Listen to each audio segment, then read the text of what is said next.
coming through the last corner. He could and should at least move up to the front row with this one, over the line, yes! And he goes fastest. 17.529. I was very happy with the balance of the car, so after the first run I said just put another set of tyres and let's go, and thankfully it was just starting to spit, but I was able to get a clean lap.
It's race day at the legendary Nürburgring in the Eifel Mountains of Western Germany. You get all sorts of weather around here.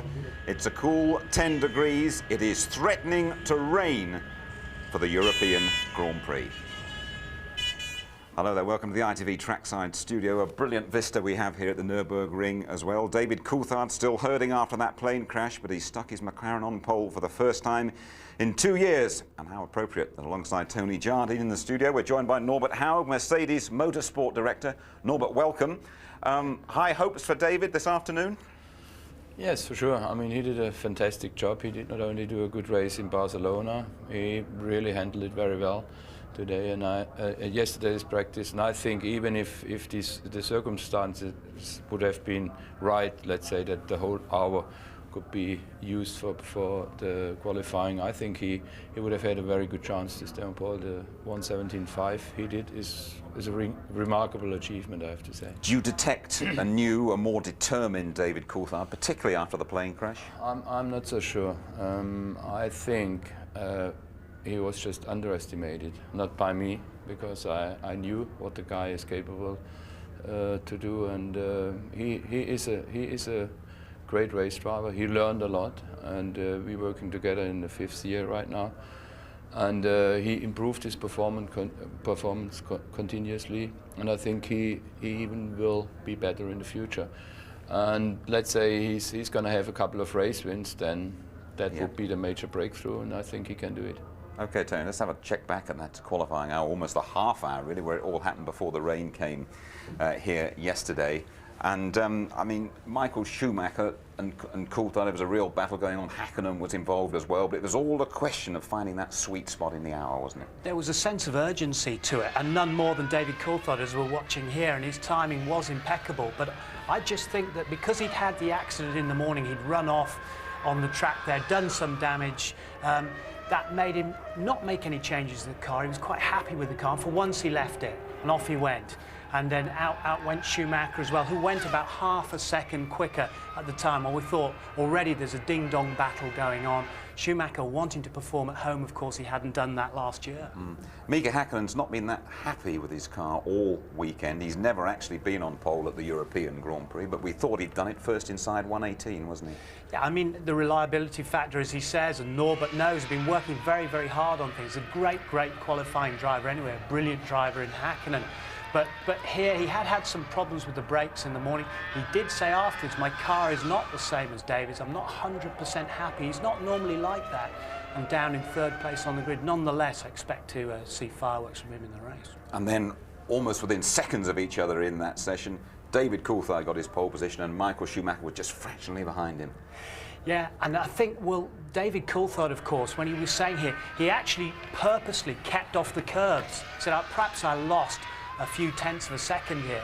He went round, and this is great because I unlike Norbert, I think he has. I think he is a bit stronger. I think he is a bit ruder. He is ignoring a lot of the interviews. He is more determined than ever. Right after this, Michael Schumacher went out, and he couldn't better the lap. And again, this thing that we see every now and again, despite Schumacher's brilliance, he makes the odd mistake. He made 2 mistakes down at the Dunlop curve twice, where he outbraked himself. And he's using this development engine, which they're now going to use in the race, which Jean Todt said originally they weren't going to use. So we'll see what happens with that engine. OK, Michael Schumacher, though, quickest in warm-up this morning. Right, let's hear from some of the drivers, shall we? Starting with a rather downbeat world champion. My car just wasn't right. It just was not performing as it should have performed. And I was not able to maximize how to get the best lap time. Well, feeling comfortable.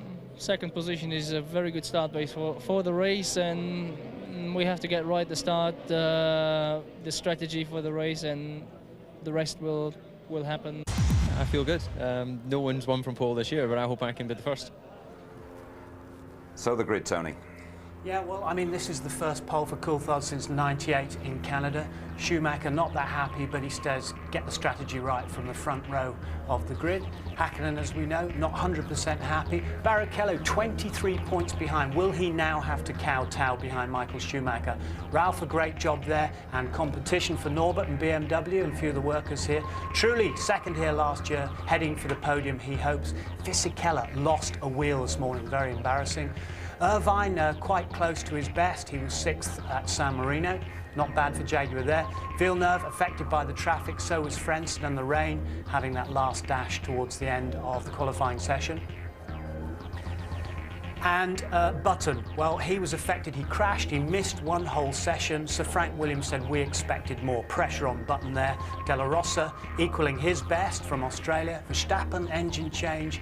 Wirtz, Pat Simmons, technical director, is in charge of his car, making no difference. Deniz, Herbert confused from the morning until the afternoon. He doesn't know why he didn't go quicker. Problems for him there in Jaguar.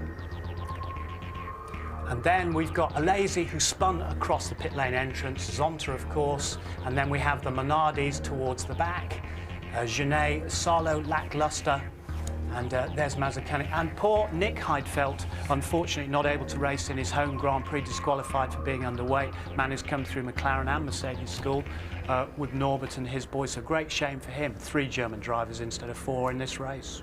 That's tough for Heidfeld, isn't it, Norbert? But all of a sudden there are loads of German drivers in Formula One. Yeah, well, I think that has something to do with the first of all Formula 3 series in Germany, which is very strong. It was created when we used to have the DTM. There was a lot of focus on it. And that's what we're going to have in the future again, DTM, together with Formula 3. We will have 33 cars, by the way, in this season. So we're going to have a strong series there. And the young guys, they just performed very well. Then, as you all know, they went in the junior school in Mercedes-Benz, sure. Like Michael and Heinz-Harald Frentzen and Nick did. For Nick, this was, again, a character-building weekend, I would say. I mean, he did an outstanding performance.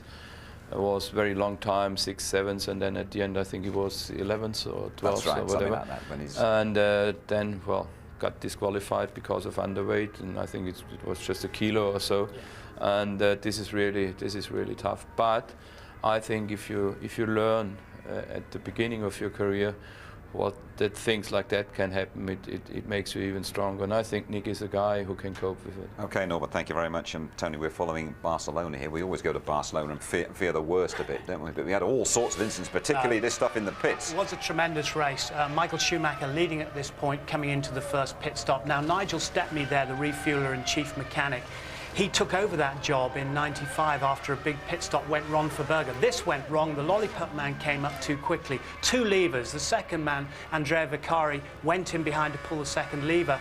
The lollipop man went as he immediately went to pull off the hose. He'd gone too soon. So Stepney had broken his ankle, but the equipment had been damaged when it was wrenched off. So Vicari takes over, second pit stop. He's still in the lead at this point, quite critical, can't get the hose square on, loses about 10, 12 seconds, and of course loses the race in this particular incident. At the same time, could it damage? Could fuel leak? We say it shouldn't. OK, Michael Schumacher, he's got a slow puncture from a damaged bead on the rim, but look at this, the two Schumachers together. Very angry at the time afterwards, Ralph. He said it made no sense what he's doing, actually touching side pods, letting Barrichello go through there. So exciting, not true. Look at from Barrichello's view as the two brothers are squabbling. And of course, afterwards there was a contra, Tom, but now there's nothing in it. Now this is a tactical block from Michael Schumacher when he was defending that second place. David Coulthard brilliantly shadowed him, 180 miles per hour, goes around the outside for a second time. He did it Barrichello. Now this is the ever-improving McLaren Mercedes, now winning the second 1-2 on the trot. 14 points they have reduced that gap to. Tremendous performance. Hackney very pleased with it, and he said this could be the turning point, and let's hope it was. It's a very exciting championship we've got on our hands now. Absolutely, thank you, Tony. Once again, then, we've seen the importance of that pit crew and just how dangerous the job can be, particularly when the pressure is on. Watch carefully now with James Allen.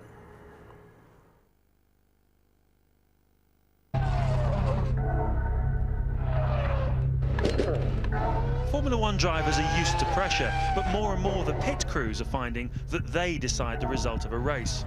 For the mechanics, a pit stop is exciting, difficult, and very, very risky. It takes just 3 or 4 seconds to change the wheels. The really time-consuming bit is putting the fuel in, whether it be a 6-second splash and dash or 11 seconds width, which is enough for half the race. Now, the man who controls the pit stop is the lollipop man. He has to look out, make sure all the wheels are back on the car, and most importantly, the refueler is off before he's happy to let the car go. Sometimes it all goes horribly wrong, as in Spain 2 weeks ago. Schumacher in, leading the race. This pit stop is going to be absolutely crucial. In goes the hose, down goes the lollipop. New wheels and tyres on. Lollipop off, and oh, the hose was still in. The lollipop man thinks he sees the refueler pull off. He releases Schumacher. Too late, he realises his mistake, and the refueler breaks his ankle. So let's take you down to the pit lane and show you why it's such a risky business. As you can see, there are 2 of us doing this because it's so heavy, about 30 or 40 kilos when there's fuel in it. You put it on, I've not even got it lined up when it's stationary. Push down the black handle, there's a flow meter here, number of seconds going in of fuel.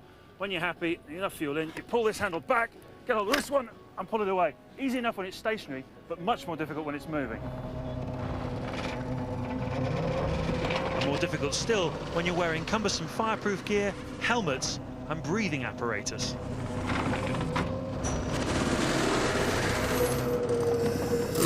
This helmet on, it's much more difficult to see what you're doing. The car comes in, I've got my mark, I'll put this thing up, it's on now, the fuel is flowing, 3, 4, 5 seconds and eternity passing away, but pull back, pull away and he goes.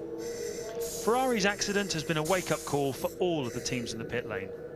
You do get complacent with pit stops when they come and go, and it takes something like that, and everyone's watched it a couple of times on the television, it takes something like that to actually re-emphasize how dangerous this whole thing is.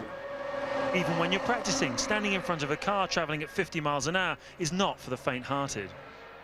It's all about routine and practice, and when that routine is broken, you have to replace the #1 refueler. As Ferrari did, the pressure is really on. Oh, your heart has to go out to Andrea Vaccari, the new stand-in fuel man. If he makes a mistake of this, he'll lose the race, and he has not in, he's made a mistake. The hose is not properly yet. Hakkinen goes, he leads the motor race, and Vaccari's blown it for Ferrari. What a tragedy for him. Vaccari has gone back to his old job, and Pietro Timpini will do the refueling. He's been practicing all week, but how will he do this afternoon when the pressure is really on?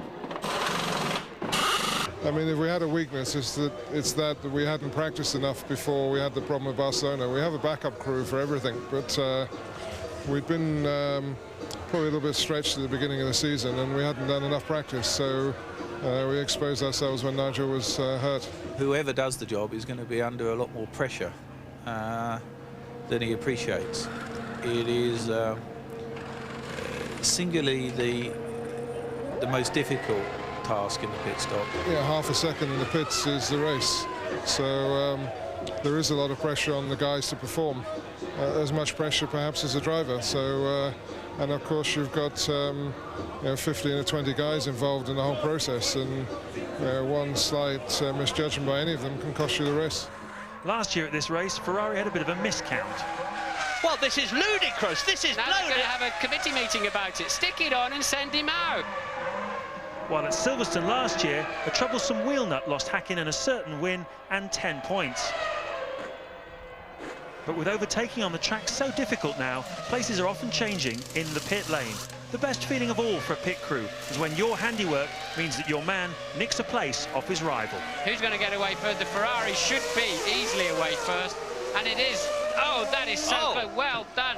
Amazing stop there from the McLaren boys. Watch out for more of the same here this afternoon.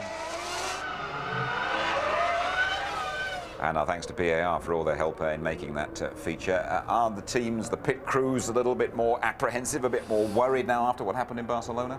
Well, you certainly have to know that it is dangerous, and you know this is everything has to work together in the right, precise moment. Otherwise, it's dangerous. But our guys practice a lot, but you never know. I mean, there is a certain risk, definitely, but we just hope that that we can handle it. And I think our guys did a great job this year. And the last example was fantastic. I think that's how it should be. Okay, thanks, Norbert. You've heard the cars out half an hour ago to the start of the European Grand Prix. Let's just sample a lap, shall we, of the Nürburgring in Western Germany. We are around about 50 miles or so from Cologne, 3 miles each lap. That first corner so tricky. Remember Deniz flipping over last year. Here's Martin Brundle. It's Rubens Barrichello at the wheel of the Ferrari.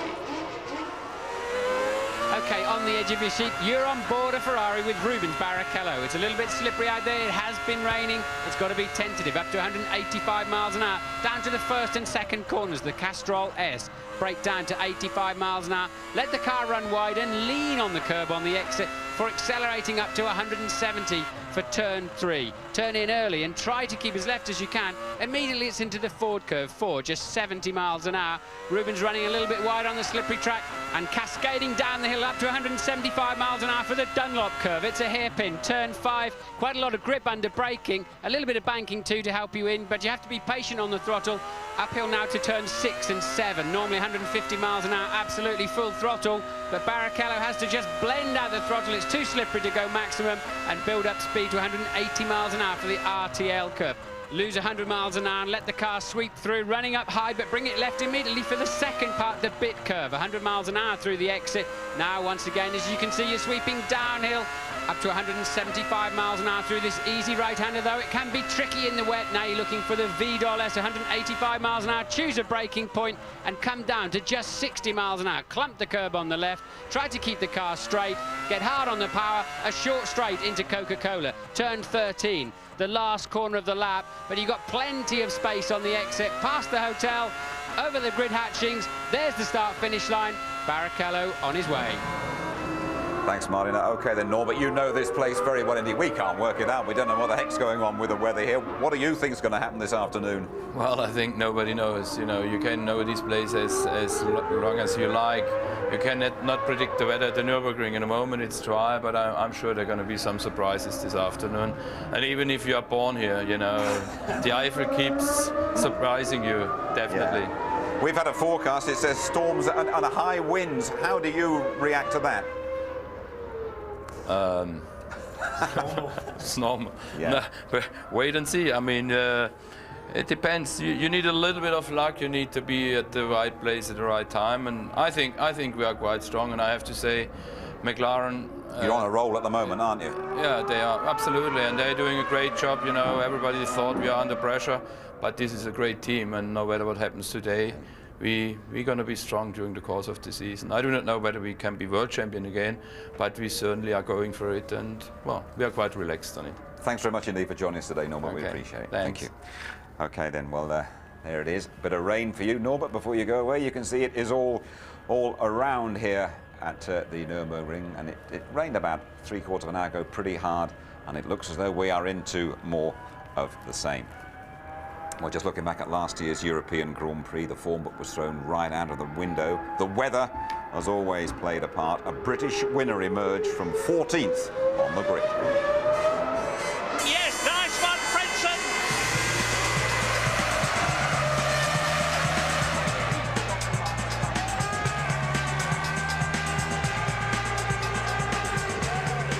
Oh, somebody's over.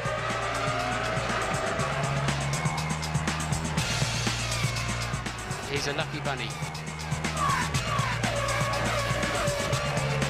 Umbrellas up. Here comes the rain.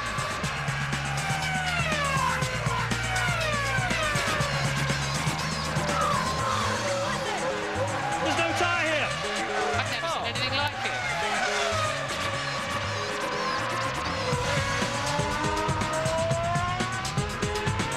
Frenson stops on turn 3 and Eddie Jordan is gutted. Oh no, Coulthard off the road. David Coulthard has gone off. Wow, my God, this is unbelievable.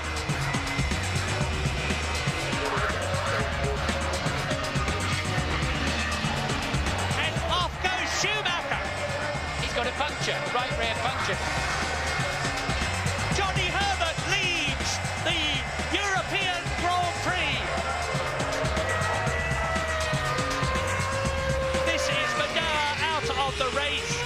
Fourth place, of course, he's just lost. So 3 World Championship points and what would have been a stunning 4th place in Minardi. Johnny Herbert in the Stewart turns into corner 13 and takes the checkered flag to win. Oh, words fail me.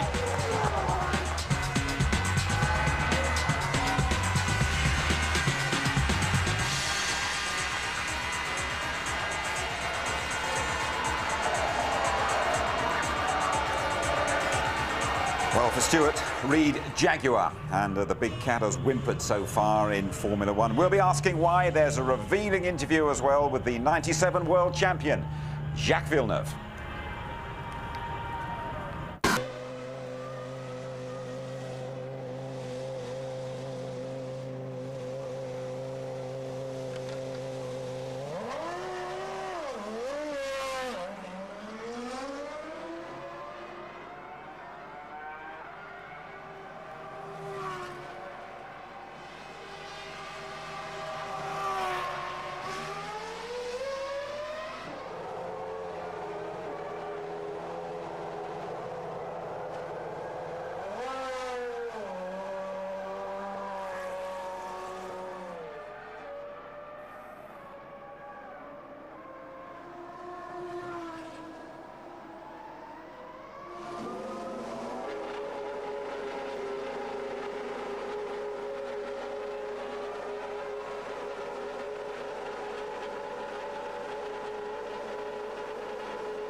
Mika Salo, your Sauber hasn't been playing ball this weekend. What have been the problems? To be honest, I have no idea. We've been a bit off the pace all weekend, and now we had a good chance in the qualifying. I think the car was better in the qualifying than this, but we screwed up our timing quite badly. So I was out when it was raining, and then I missed the last run. We went out too late, and I got the checkered flag. So it's not really telling all the truth of the speed where we are at the moment. So. And what are the plans for the race when the weather's so changeable? What setup are you going to put on the car? It's a difficult call. We're still looking at it. We have some adjustments we can make quickly here. And we have quite an accurate weather forecast, so we know quite... Are you expecting rain? Yeah, it will rain. Definitely. It's when it starts, that's the secret, because I'm sure somebody's watching this. So. Okay, thanks, Mika. Okay, thank you.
pole for the first time in a couple of years.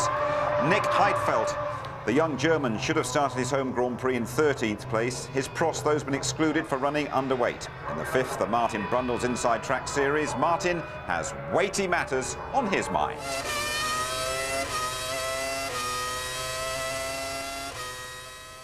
This week we're talking about weight. Now, Article 4 of the regulation says the total car must weigh more than 600 kilograms, so that's easy then. Actually, in true Formula One style, it's not at all easy, because that weight must include the drivers. Of course, when the car comes in for qualifying, the driver is sitting in the car and it's easy to weigh. But after the race, for example, the driver is long gone. So the FIA must know the weight of all the drivers, and the teams must check, especially for qualifying, where they're very, very close to the limit, the weight of their driver each day. The minimum weight limit was originally to make sure the cars were sturdy enough, but that's now been superseded by crash tests to make sure that the driver is safe. So now it's an equalisation process. The lighter drivers are 60 kilos, the heaviest are 85, and those heavier drivers would be penalised by up to a second per lap. But the teams are smart. They now build the cars up to 80 kilos underweight and then use ballast, moving it around the car, lowering the centre of gravity and tuning it. You'd be amazed what a difference just 5 kilos moved from the front to the rear makes to the handling.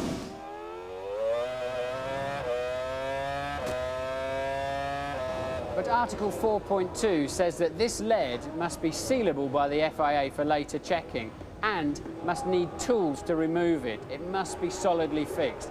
Can you imagine something like this flying around in a big accident? But there's a twist. 4.3 says you can't add anything during the race with the exception of fuel, nitrogen and compressed air. But I'll let you into a little secret. The drivers are also told on the in-lap, the slowing down lap after the race, to go offline and pick up all the debris, discarded rubber that they can on the tyres. That can add over a kilo to the weight and could prevent you from being thrown out of the race. Weight is king in Formula One. Thanks, Martin. Eddie Irvine, 8th on the grid as Jaguar search for their first point. As Stewarts, they had their finest hour here last time round. Louise Goodman reporting. It was the crowning moment in Stewart's brief history. The team scored not just a maiden victory, but almost 40% of its 99 points tally at the Nürburgring. 8 months later, it's a different story. Stewart's out, Jaguar's in, and the scoreboard's reading 0. We had bonuses last year, and we have to look at them as bonuses and not reality. We had a quick little car, it was okay, and at the end of the season, Johnny and Rubens were both up there with it. But it's a whole package. You know, generally, I don't believe we've done as good a job as a team as the other people have done as a team, even though we still have moved forward a bit. I think we were lucky that we had a good car, but everybody obviously has caught up and actually probably done a bigger jump than we have. I think we have a better car than we had last year, but I think other people have better cars, a lot better cars than they had last year. And of course, as you can see from the grids, it's so close, and 2 tenths can make a big difference on the grid.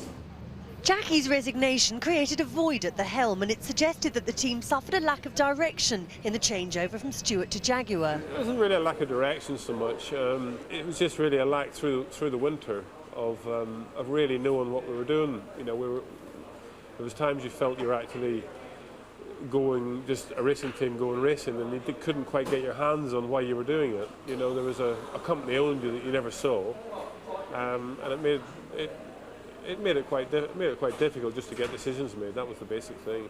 I think everything's being done that could be done at the minute, but it's not enough, and all our guys know it's not enough, but they can't do any more. It's a very small team, very limited resources, very small infrastructure, you know. This team is a long way from being where it needs to be. They know that, and that's what we're, you know, all the processes are happening at the minute, but it's going to take time. The man charged with turning things round is Neil Ressler. He's a new face in F1, but comes highly recommended. He was Ford's chief technical officer. To compete against the big teams, I think you need someone's vision like Neil's who can look at the future and see what needs to be changed to make it a big concern, to make it a more competitive package. He's not used to the dog-eat-dog world of Formula One, I think, but he'll learn that quick enough because he's not stupid. I honestly, so far, I've been very impressed with him, and you just because you put him in the top dog seat doesn't mean to say everything's going to change tomorrow. But he's taking things on board, and things are going to change, but it's going to take time. I would say, in 6 years, 7 years' time, there's going to be no team better than this team. Eddie Irvine needing a good start to score today. Well, over the past couple of race weekends, we've seen a fascinating interview with Michael Schumacher. Now another former world champion pulls no punches with Martin Brundle. Yeah, it's Jacques Villeneuve, winner here in '96, world champion a year later, but now struggling to push his BIR to the front. Jacques, thanks for talking to us. It's a pleasure. So let's cut straight to the chase. Hindsight is a wonderful thing, but are you a teeny weeny bit disappointed in your move to BAR? I'm disappointed with the results. I have no regrets. I've learned a lot.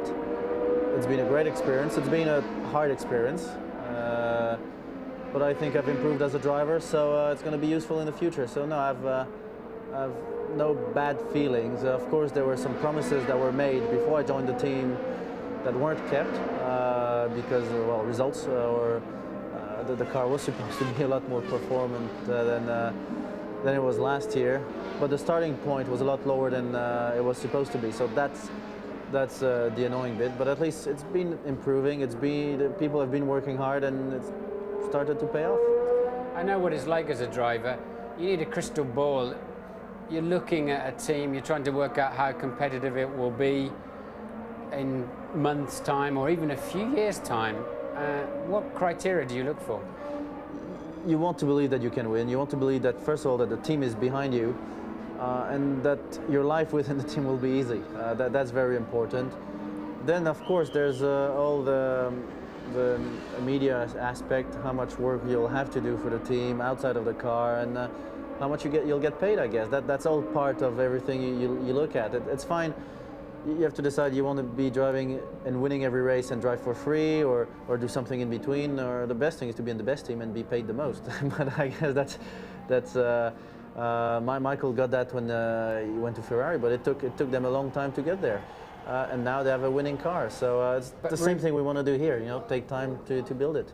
But rumour has it you are a fundamental part of this team. You have a different relationship with this team than a driver normally has. Well, I'm very close to Craig, of course. So that has an effect. And the other thing is the team was started from scratch on a blank sheet of paper. So in a way built around me. So that's got some kind of big involvement, and that was also very important to my decision in coming here. What about the future? How and when will you decide? And can you really walk away from a Works Honda deal? The Honda element in the team is very important, and that would make it more difficult to leave the team, definitely, to have worked with them only for 1 year without having seen yet all the good things they can do. So it would be very, very, very difficult, but at the same time you have to look at what's best for you. And if it doesn't look like the team is going to produce soon, then it would be important to look elsewhere. Then it also depends, maybe the team doesn't want to keep me that much either, who knows, maybe they don't want to keep me enough. Do you think you'll be wearing this team gear next year? No idea. I don't know if I'm going to be here, and I don't know if they're going to keep the same colors. Nice one. Tough to get the truth behind that beard, isn't it, Tony? Where do you think he'll be driving next year? Well, if I had to put my money on it now, I'd say he wouldn't be there, because after 2 years of mixed results, poor results, he says that's unacceptable. He's dying to get back. He wants to win the World Championship again. He's been talking about beating Michael Schumacher. There's lots of hope at BAR with Honda and the chassis, but can he wait that long? I'm not sure. Renault's on the horizon, and I think the McLaren door is closing, so who knows?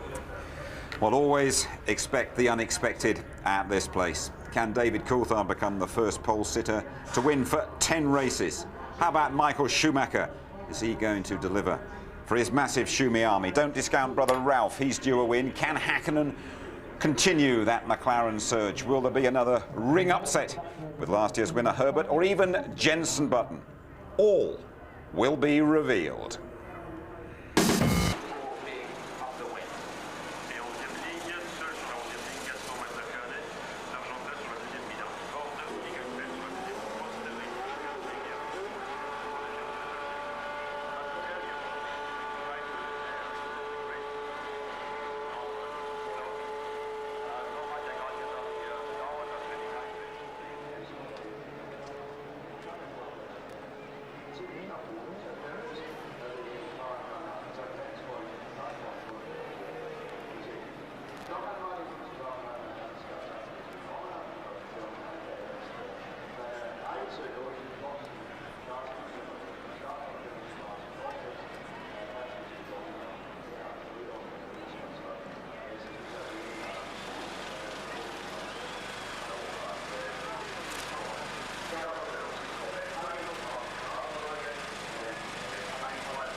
It's the European Grand Prix at Germany's Nürburgring. Whatever you do, don't miss the start and the 180-mile-an-hour dash to the first corner, the Castrol S. Rain and high winds are forecast within 20 minutes. Excitement guaranteed. Let's join Martin Brundle and Murray Walker. Thank you, Jim. Well, you can see this wonderful Eiffel Mountains countryside spread out there. We're within sight of the fabulous old Nordschleife, the original Nürburgring, which was so revered by drivers like the great Juan Manuel Fangio, Tazio Nuvolari, Rudolf Caracciola, Achille Varzi, and many, many others. And now there's one of their German successors, Michael Schumacher's brother, Ralf. There's Michael himself. Second position on the grid, not entirely happy with it yesterday, but he made a brave show of it, saying I'm on the front row of the grid.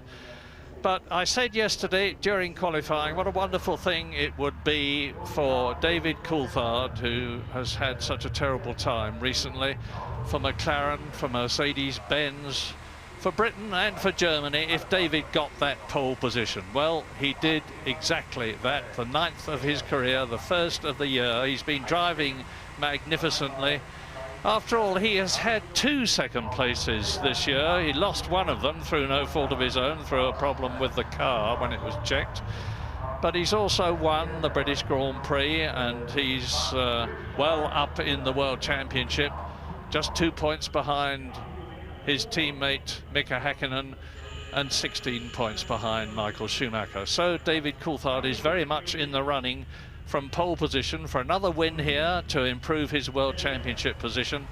But that's one of the men who's going to be trying to stop him, Mika Häkkinen, and of course not only Michael Schumacher in the Ferrari, but Barrichello, Rubens Barrichello in the second Ferrari. The front row of the grid, the 4 fastest drivers, the 4 best cars, 2 Ferraris, 2 McLarens, but let me mark your card straight away. 2 men to watch particularly at the start. Ralf Schumacher, who is in 5th position on the grid in the Williams BMW, behind Mika Häkkinen, and Jacques Villeneuve in the BAR. You've just been hearing from Martin and from Villeneuve himself. They're both demon starters. We've seen a lot of that this year, and we could be seeing it again here. I think tactics are everything this afternoon, Murray. I think that we could well see 2 Ferraris that are going to be very active in the early part of this race. I think there could be completely different strategies between McLaren and Ferrari and how they're going to run this, how they're going to try and anticipate the weather. So we could see quite a strange first few laps, I think, as they shape up. Coulthard's fine, bit of adrenaline running through those cracked ribs, he'll be all right. And Häkkinen certainly seemed on a mission in this morning's warm-up. I don't think Michael Schumacher really was that disappointed with second on the grid. He's on the harder tyre, suits his driving style, suits the balance he wanted in the car, and we know them to be about 2 to 3 tenths slower on one flying lap than the softer tyre. So I think he felt that front row of the grid was probably just fine. So Michael is right. They've been changing the wings, the downforce settings down on the grid. They're relying a lot this afternoon on their weather forecasters, and I think they've taken positions that could be quite significantly different as to how they want to run this race. I agree with that entirely, because only 4 drivers are on the harder compound Bridgestone tyre. They've got a super soft tyre here for the first time this year, and the soft tyre, which is actually the harder one here today, is being used by both the Ferrari drivers, Barrichello and Michael Schumacher, by Jacques Villeneuve and by Jos Verstappen. And I certainly know in the case of the Ferraris, and as Martin has said, it's because they just get a better balance on the car. They tend to go off after about 10 laps, so Michael Schumacher will be looking to get ahead as soon as this race begins. But in order to do that, he's got to pass David Coulthard. Yes, Michael Schumacher there, look, with a virtually brand new set of tyres. We saw, as you were talking there, they ran it. Is that Coulthard's front left? Yeah, it looks like it's ready to be thrown away before he even starts the race. Now, that's because of the groove tyres. Some of the teams are finding that the further they run, the better the tyres, particularly as the track must surely be a little bit damp. One problem Coulthard's got, I was just looking at it, is just in front of him, Michael Schumacher is charging away there, but David Coulthard has got 2 black patches. You saw them briefly that have been painted out. It's quite a shiny paint on top of it, and I think it's a little bit unfair for those on the front of the grid. Actually, they've got to go over that whilst they're still trying to control the wheel spin. But nonetheless, at least he's on the grippy side of the track. His teammate behind him. I saw the pair of them having a good chat, although they both got their helmets on at the time, before they finally jumped in their cars. And I think they know they've got to do a little bit of team riding before they can sort themselves out mid-race. So, as ever, the start is going to be absolutely vital. It's comparatively smooth, this track, not as much tyre wear as there is at a lot of them.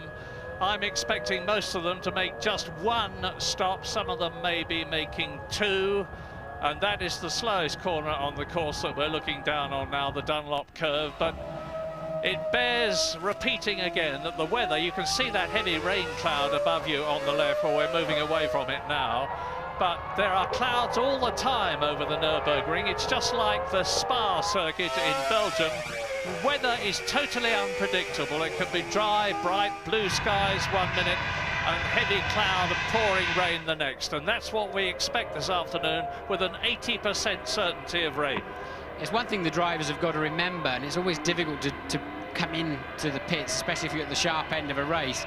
And it takes about half a minute, really, to come in, get new tyres and go. But if you're, say, taking 3 laps on the wrong tyres, it's very easy to lose more than 30 seconds or even fall off the road in a silly accident into the gravel trap.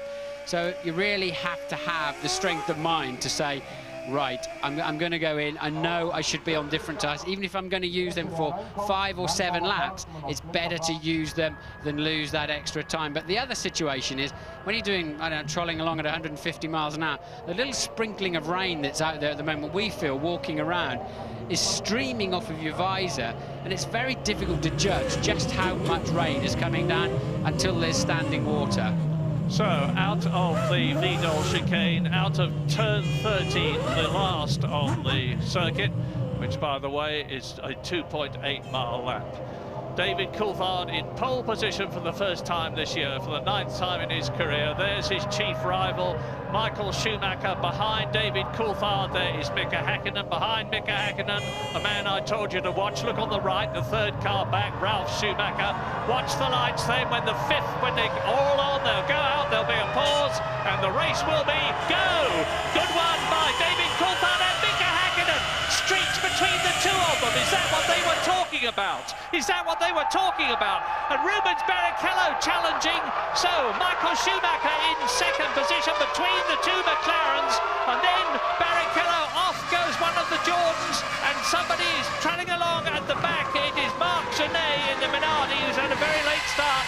But unlike last year when Pedro Diniz went off, and that is Trulli, Jarno Trulli, who was starting about in 8th position, and it looks as though he's out of the race already. So it's McLaren Ferrari, and then behind you can see them as we ride with Heinz Harald Frentzen now, and they're climbing up out of the Dunlop curve, up towards the left and right at turns 8 and 9, up to the big curve, the sweeping right-hander, that is turn 10, and now then the Vidal chicane. So they're pretty well spread out. as they come towards us now with Mika Häkkinen leading Schumacher, with David Coulthard down from first on the grid to third in the race. Rubens Barrichello started fourth. He is still in fourth position, but in fifth position it is Jacques Villeneuve. Remember what I told you? He has already gained 4 places, a magnificent start. Yes, great start from Villeneuve. The car that rocketed away was Mika Häkkinen. I was watching them, they're right outside our window for the start, and Coulthard got away well. Michael Schumacher not so well, but then Coulthard lost a bit of ground on the upshift to second. Häkkinen just catapulted through. I'm sure we'll see a replay at some time from the German producer here, but I really would like to see that again. But I'm absolutely sure now that the first 4 cars on the track have got completely different fuel loads. Yeah, and this morning Mika Häkkinen was 9/1000ths of a second slower than Michael Schumacher's Ferrari. That's how closely matched these cars are. Now we are on lap 2 out of 67 laps is this race, and Jean Alesi is in 14th position, the man we're riding with, chasing Jenson Button in the Williams as Villeneuve goes through. Behind Villeneuve is Ralf Schumacher, who has been passed by the Canadian. Fisichella is in 7th place. Eddie Irvine is in 8th position in the Jaguar. So this start, and Michael Schumacher is now really challenging Mika Häkkinen. Yes, Michael Schumacher designed that corner when they changed this circuit. He loves that kind. We've seen him win races by overtaking into that Vidal chicane. It just suits his attacking driving style completely. So Michael will be shaping up there whenever he gets half a chance to have a look down the inside of Häkkinen. And he's the fastest man on the track, 1 minute 22.6. Michael Schumacher has just gone round in 1.4 seconds than the fastest lap last year, which was done by Mika Häkkinen. And Ralf Schumacher is hanging on behind Jacques Villeneuve. Here they come behind us. There's Villeneuve, Schumacher, Fisichella, but Michael Schumacher is now on a charge. Here is the proof as they come up towards us. Yes, Jenson Button having a bad start, now dropping down another place on that last lap, down to 14th. Johnny Herbert down in 18th and running last but 2. Here's a replay of the start. There's the wheel spin. I can see black lines outside my window off the grid. Here we go now. And Häkkinen just got the absolutely perfect start from third on the grid. The others are away reasonably well. Look, and just rockets through the middle. We've heard that Frentzen has blown up somewhere around the racetrack as we're watching this replay. And look at that, the perfect getaway from Häkkinen. How he and Michael Schumacher didn't touch, I'll never know. And then Coulthard having to defend what became first down to third from Barrichello. Well, let's repeat the fact as you watch the Sauber of Pedro Diniz go off the track. And here is Frentzen retiring, and his teammate Jarno Trulli is already out of the race. Well, you can see what the problem is there. His Mugen Honda engine has obviously had enough already. So both Jordans are out of the race, and we're only on lap 4 now as Frentzen waves to his countryman, and Häkkinen comes towards us. Schumacher second, Coulthard third. And look at the way that Michael Schumacher is pushing the McLaren in front of him. And I remind you, Michael Schumacher is on the harder tyre. Mika Häkkinen's got a beautiful balance on the softer Bridgestone, and he's definitely got the advantage at the present moment, notwithstanding the fact that Michael Schumacher has made the fastest lap. In 7th position behind Ralf Schumacher, it's Fisichella. 8th is Eddie Irvine. 9th is De La Rosa in the arrows. Verstappen is 10th in the second arrows, and Schumacher is continuing to harry,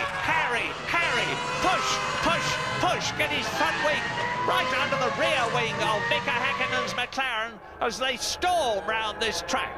Now, the record lap here is held by Heinz-Harald Frentzen, just a whisker under 130 miles an hour in the Williams in 1997. Different specification then. The cars were faster. Very little in it now, and Schumacher is continuing to push. We're on lap 4 already. Yeah, Schumacher's got the faster car, and I'm sure his game plan did not include Mika Häkkinen rocketing off of third place on the grid, because I think now, if we're right about the fuel load on this Ferrari, Michael Schumacher really expected and needed to be zooming off into the distance. A man probably quite content at the moment is Coulthard back there in third place, if he's running a lot of fuel. And I think it's a smart idea this afternoon. You need as big a window as possible give you the best chance of needing to come in for fuel when it starts to rain. So you need it's worth carrying a bit more fuel to widen that window, if you understand me. And did you hear what Martin said? Not if it starts to rain, when it starts to rain, because we're virtually certain that it's going to do so. And the teams have been frantically revising their strategies to take account of that. Now, Mika Häkkinen will be quite happy. I think he's got a good balance on the softer tyres. He's leading the race. He can take his line wherever he likes. And Schumacher's got to make him make a mistake before he can get past. And Mika Häkkinen, twice a world champion, is not going to do that. Well, that's two camera angles where I've seen spots of rain on the lens, so for sure it's getting a little bit damper. Looking out of the window, no signs of umbrellas out here with the crowd at the moment, but Michael Schumacher appears to have a much better handling car at this stage of the race. The first two are stretching away slightly from the second two. Häkkinen leads Schumacher, there they are, and David Coulthard is 2 seconds behind them with Rubens Barrichello tucked under his wing.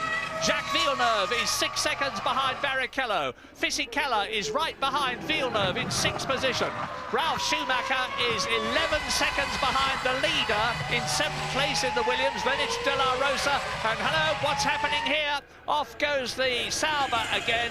And this time, again, it is Pedro Diniz. He does not like this circuit. It treated him very badly at the start last year. He's been off twice already, but after last year, he's a very lucky man to be alive. And we've got news from Louise Goodman. Yeah, I'm standing here with Jarno Trulli. Jarno, we saw your teammate go out with an engine failure. What happened to you? I'm really disappointed because I had a very good start. I was trying to overtake Ralph on the straight, and suddenly I had a hit from the back, and probably physically I lost the control of this car and just didn't lift off, and it just hit me on the back, so the car was damaged and I had to retire. It's a shame because I had a good start, and I can't believe that we did that. Difficult day for the team. Bad luck, Jarno. Well, Jarno Trulli was 6th on the grid. Fisichella was 7th on the grid. There have been quite a lot of complaints yesterday in practicing about people holding other people up. But very, very bad luck for Jarno Trulli as the leaders come through and go into their 7th lap. And now Michael Schumacher is pushing again. He's just had the fastest first sector of all this afternoon. This circuit, like all of them, is split up into 3 sectors. But David Coulthard is now, as Fisichella attacks, Fisichella in the blue Benetton is attacking Jacques Villeneuve. That's what you're looking at now, fighting for 5th position. And behind them, look at the orange arrows of Pedro de la Rosa. He's in 7th position ahead of Ralf Schumacher. The arrows are going magnificently here. They were the fastest cars of all in a straight line in Spain, Jos Verstappen and Pedro de la Rosa. They've been going extremely well here. It's a very, very tidy motor car. It's powered by the Supertech engine. Pedro de la Rosa is now showing, after a full season of Grand Prix racing in his first year last year, that he is a very good driver. He's got a very good car. To prove it, he is in 7th position. Yes, I don't know what happened to Ralf Schumacher. I think off-screen he's had some kind of drama. He's back down in 8th position. So now, as you rightly point out, Murray, it's Fisichella, look, giving Villeneuve a very, very hard time with the 2 arrows, or certainly one of them still there. De La Rosa in 7th, and that car's been going well all through the practices. It looks as though Mika Häkkinen is going to be able to stave off Michael Schumacher. When are we going to be getting pit stops? Well, if I'm right and they're one stopping, most of them, it'll be round about lap 33, but could be a lot later, depending on fuel load. Yes, a new fastest lap of the race from Coulthard in 3rd place, so he's clearly finding, as his fuel load goes down, his balance is coming back to where he needs it. Häkkinen and Schumacher level pegged at the front on a 122.3. Now, I have to say, Martin, I'm a bit disappointed this year in comparison with expectations with Rubens Barrichello. Yes, he was 2nd in Australia, but and he was 3rd in Spain, but he just doesn't seem to have been on it the way that Michael Schumacher has been. We're riding with Barrichello now. He's in 4th position in the Ferrari, and he's 1.5 seconds behind David Coulthard's McLaren, which is the car that you can see ahead of us. And Rubens just does not seem to have been able to get the balance right on the Ferrari. I've got absolutely no doubt that the cars have got equal specification. And there you see Schumacher's Ferrari. You can see that he's still right up with Mika Häkkinen. They're coming through to complete the 8th lap now. in this 67-lap race. Hakkinen leads Schumacher. They are 2.2 seconds ahead of David Coulthard, just going over the grid now. Barrichello in the background is fourth. The next man through is Jacques Villeneuve. Sixth position is Fisichella. They are still virtually tied together. Yes, another new fastest lap now, this time Michael Schumacher, but it's very, very close, still a 22.2. So Schumacher edging ever closer to Hakkinen, and really there's not much though. The first four, 22.2, 22.2, 22.4, 22.3, and then they're well over a second a lap quicker than the rest of the field. Now, it's my belief, as I said earlier on, that these harder tyres start marginally to deteriorate in terms of performance, not in terms of construction, after about 10 laps. Well, Schumacher is still in that second place. We're on lap 9 now, and those softer tyres of Mika Hakkinen are going to start coming in as Schumacher has a look nearly to confound me, but Mika Hakkinen knows he's there. He can see that scarlet blob in his right and left mirrors as the McLaren twists and turns around this Nürburgring. Well, we've seen Michael Schumacher hounding Hakkinen before, and he has not been able to force him into a mistake. Maybe the Hakkinen of the old days would have, but this Mika Hakkinen, I have to say, is very, very rare. You see him making unforced errors. So Michael is darting around the track, just trying to distract him at any possible opportunity.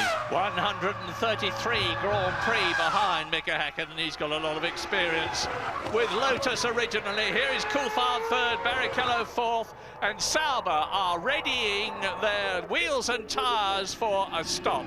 Now, is it going to be for Mika Salo, who is in 15th position, or Pedro Diniz, who is 19th? And look at De La Rosa in the orange arrows. De La Rosa right up behind Jacques Villeneuve. De La Rosa is 7th, Jacques Villeneuve is 6th, and Fisichella has moved up into 5th position in the Benetton. It's fast and furious behind the two batches of two which are leading this European Grand Prix. Hakkinen, Schumacher is the first batch of two. Coulthard, Barrichello is the second. And then Fisichella, Villeneuve, De La Rosa together. Yes, I saw Coulthard make a mistake in the first sector of this lap, but there's definitely more rain coming down at the moment. And Barrichello right up the gearbox. He's not in view, but Barrichello, you're watching Hakkinen and Schumacher. Just behind that is Coulthard, just ahead of the sister Ferrari of Michael Schumacher. Rain right behind him, so definitely more rain coming down. And I'm looking to see if Barrichello made any kind of move on Coulthard for third and fourth place. Now, we had a Formula 3000 race yesterday, absolute mayhem. When the rain came down, this place turned into a skating rink. The asphalt is smooth, and these tyres have got minimal grip when it gets wet, and you've got to have a feather touch on the throttle. 800 horsepower behind each of these drivers, and they're absolutely on the ragged edge of sticking on the circuit when it's dry, never mind when it's wet. And you saw confirmation of what Martin said. Barrichello is right up with Coulthard. And the Ferrari is definitely working better in these tricky conditions. Both Ferrari drivers able to put, and this is how Fisichella took Villeneuve. Villeneuve couldn't find traction out of the Vidal into the Coca-Cola, the last turn. Fisichella, neat, tidy, smooth, decisive, right up the inside. And as we know now, De La Rosa then starts applying pressure to Villeneuve. James, what can you tell us? Well, Martin, of course, Michael Schumacher is on the hard of the two tyres, and we saw last year that as the rain falls and you get more and more standing water, they perform much worse than the super soft tyres which Mika Hakkinen has on. So at the moment he's doing well, but as more rain falls, and I can tell you it's falling more and more steadily now. Tremendous atmosphere here. James, Michael's got a real run on Hakkinen. Hakkinen's going to have to defend his line, otherwise Schumacher's going to outbrake him. Well, you made that too easy there, Mika. Yes. You had to defend that. 400-500 metres, 300-400 metres earlier. Too easy for Michael Schumacher. No good having a look now. Well spotted, Martin. Beautiful, beautiful drive by Michael Schumacher, who has to make... Hakkinen gives way. The Ferrari mechanics wave in delight. So now it is Ferrari, McLaren, McLaren, Ferrari, and that yellow and red flag is to indicate that the circuit is getting wet. They'll know that. They'll see these raindrops coming towards them and bouncing on their visors. And now, remember, Michael Michael Schumacher is the absolute rain master of Formula One. One of the greatest drives I've ever seen as we see this replay of Michael Schumacher diving up the inside of Mika Häkkinen, who has to stay out, tuck in behind the Ferrari as they come into the chicane. And that is where Michael Schumacher brilliantly passed Jean Alesi's Ferrari years ago when Schumacher was with Benetton to win the European Grand Prix, because Schumacher has won this race twice already, 94 and 95. So you'll see the red and yellow striped flags waving, normally referred to as the oil flags, but actually it's the slippery track flag. And Michael Schumacher, he may have slightly harder compound tyres on, but he is excellent in this kind of situation, second guessing how much grip there's going to be in a corner before you arrive. And now when they're passing over some sections of the track, now this is Barrichello behind Coulthard. Does he have a go up the inside into turn one? This is a replay, but I don't know the outcome. I'm assuming Coulthard on the better line into the corner. No, Barrichello's gone through. Where's Coulthard? We're not showing Barrichello in third place on the computer at the moment. He'll have to go through the next section, so maybe it's Ferrari 1 and 3, McLaren 2 and 4 now. Well, let's have a look. It is, because Barrichello has passed David Coulthard, and that is a confirmation of the fact that in these weather conditions, the Ferraris have got the better handling. Now, in recent years, there was no doubt about the fact that the McLaren had got the faster car. Ferrari have been working to improve their car. Let's have a look and see what's happening here on this replay as off spins the arrows of Jos Verstappen. Jos Verstappen, the Dutchman who was down in 14th position, and that lets Mika Salo in the Sauber through ahead of him. Look at this, Murray. Michael Schumacher nearly 3 seconds faster on the previous lap than Mika Häkkinen, so that's absolutely incredible. They've obviously put off goes the Minardi. Genet and Johnny Herbert, you'll notice, last year's winner, this year in the Jaguar, has come in for a very early stop. He's decided, I presume, to go on to rain tyres. Now we are on lap 13 out of 67. There you see Herbert exiting. It doesn't look to me as though he is on rain tyres. It's very difficult to tell when the wheels are rotating as quickly as they are. But just look at the lead already that Michael Schumacher, having passed Mika Häkkinen, has built up over the McLaren driver.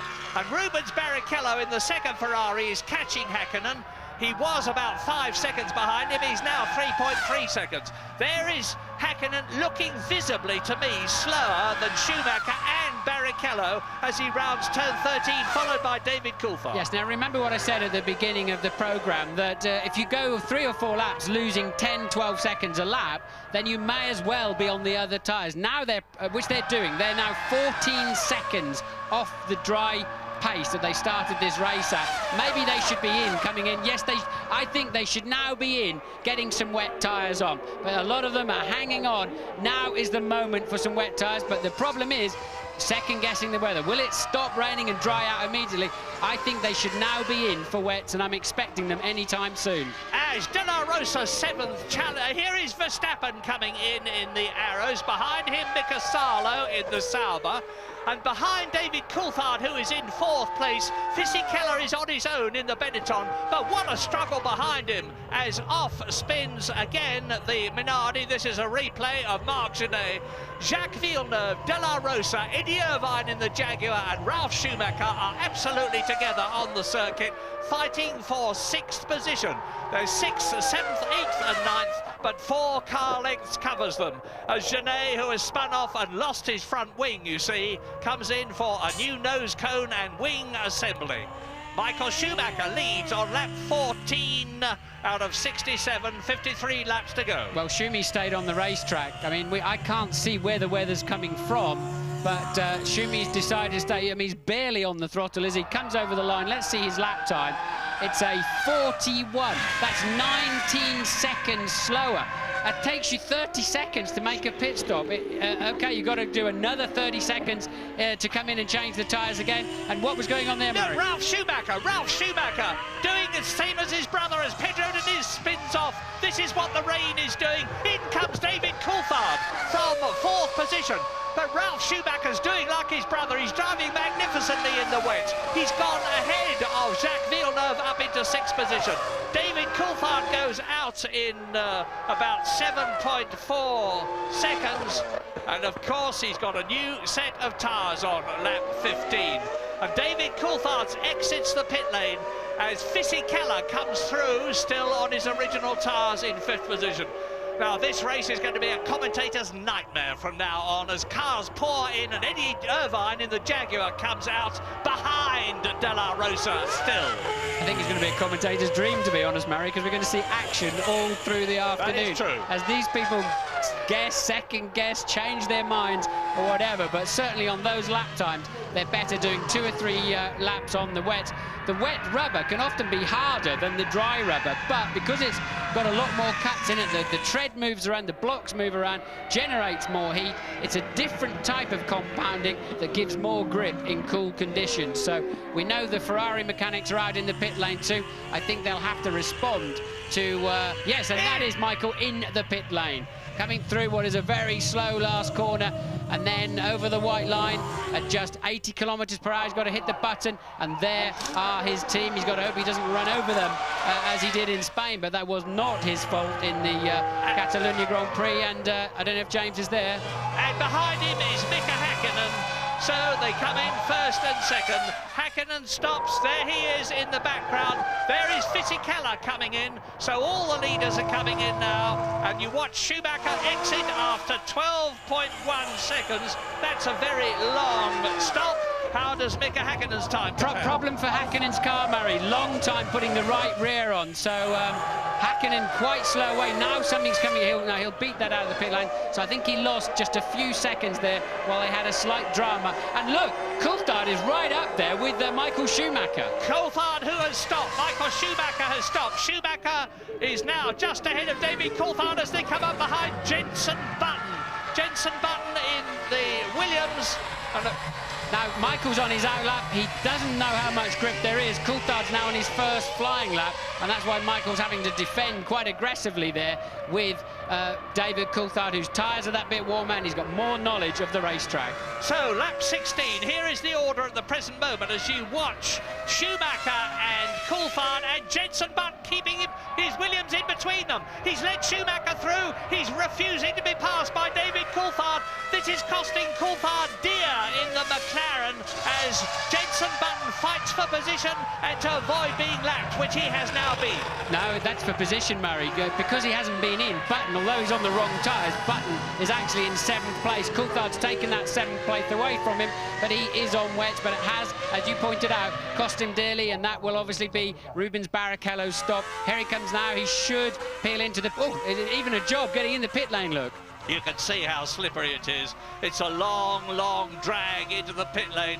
Look for the yellow line where they hit the rev limiter to slow them down to the mandatory 80 miles an hour maximum. That is it. Now Barrichello looks for his pit crew. Remember what happened last week, the week before last in Spain? It's the new Ferrari filler in place of Nigel Stepney, who with his broken ankle will be watching this race. He's done an immaculate job so far, and that's a good stop by Rubens Barrichello, 7.2 seconds, and behind him there is Ralf Schumacher. That could put Barrichello in the lead of this motor race. I don't know, I haven't seen Schumacher and Coulthard come over the start-finish line.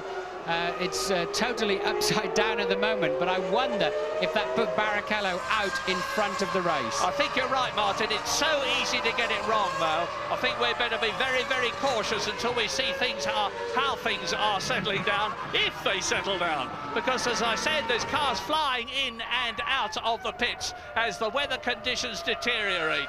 It's wet out there, but it's not lashing down with rain like it did last year. It could well stop and the circuit start to dry out. That is exactly what happened in the Formula 3000 race yesterday, which went all topsy-turvy when the rain came down. So, lap 17 out of 67, 50 to go. We've had action enough already. And look, coming towards us, previous race leader Michael Schumacher, now on a new set of Bridgestone boots. Behind him is Mika Häkkinen. They exit the chicane again as Alexander Wurz in 16th position in the Benetton goes off circuit, across the grass, over the sawtooth rumble strip, which can be very damaging indeed. Right, Barrichello must have had some kind of problem on that in-lap because he actually is some way behind. So now it is Schumacher, Coulthard, and then Häkkinen you can see in the distance, Murray. In 3rd position, so it's Ferrari, McLaren, and Pedro de la Rosa coming towards us in 4th position. Wonderful. In the points, it's a long time since they've been there. Fisichella is 5th, Button is 6th. There's a lot more to come, but we are leaving for the moment.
Lap 19 out of 67. What a motor race this is, as Michael Schumacher in the Ferrari leads David Coulthard by 7 seconds. But Mika Häkkinen, the second McLaren, is catching Coulthard. A fantastic battle for 4th place between Pedro de la Rosa in the Arrows and Fisichella in the Benetton. And Eddie Irvine is in 6th position for Jaguar. In the points for Jaguar, Jos Verstappen, Arrows, 7th, Barrichello, Ferrari down in 8th position. Johnny Herbert, the 2nd Jaguar, in the top 10. He is 9th, and 10th is Ralf Schumacher. Yes, well, with whatever kind of problem Barrichello had on his in-lap, that's put him down in 8th, as you've seen. And just coming up now to pass Verstappen, and Verstappen may just cut across his bow there, and Barrichello realising that and giving him plenty of space. He's going to get better drive out of the corner, and now surely the next corner is Barrichello's to take 7th place. He's got more grip now. Verstappen's not going to make it that easy for him. A nice piece of driving, Jos. So Barrichello's going to have to work to come through the field. The man who's taking it too easily, he's too cautious, is Coulthard in 2nd place. Remember, Murray, he went off in this, leading this race easily last year by pushing too hard in the wet. Right now, I don't think he's pushing hard enough. He's losing a couple of seconds a lap to Michael Schumacher, and Häkkinen is catching him about 1.5 seconds per lap. This is fantastic motor racing. 6th on the right, Eddie Irvine, Jaguar. Jos Verstappen, 7th. Rubens Barrichello in the Ferrari, 8th. Now they are fighting each other. I could hardly believe my ears after Spain when I heard people complaining about the 2 Schumacher brothers, Ralph in the Williams and Michael in the Ferrari, having a battle for position. It was great motor racing, and that's exactly what we're seeing here. absolutely on the limit, as David Coulthard is being caught, as Martin's told you, by Mika Häkkinen. James Allen, what's the news? Sensational atmosphere down here in the pit lane today, Murray. Just looking at the pit stops, Coulthard stopped for 7.4 seconds. That's not a lot of fuel to go on board, but I think he had quite a bit to start. Now, Schumacher stopped for 12 seconds. That's enough fuel for 35 laps, but he had very little fuel at the start, so they're roughly on the same sort of fuel load at the moment. Häkkinen's problem was getting the wheel nut back onto the right rear tyre. It's cost him dear, about 4 seconds. But on a day like today, with such strange and changeable conditions, it might not be the end of the world for him.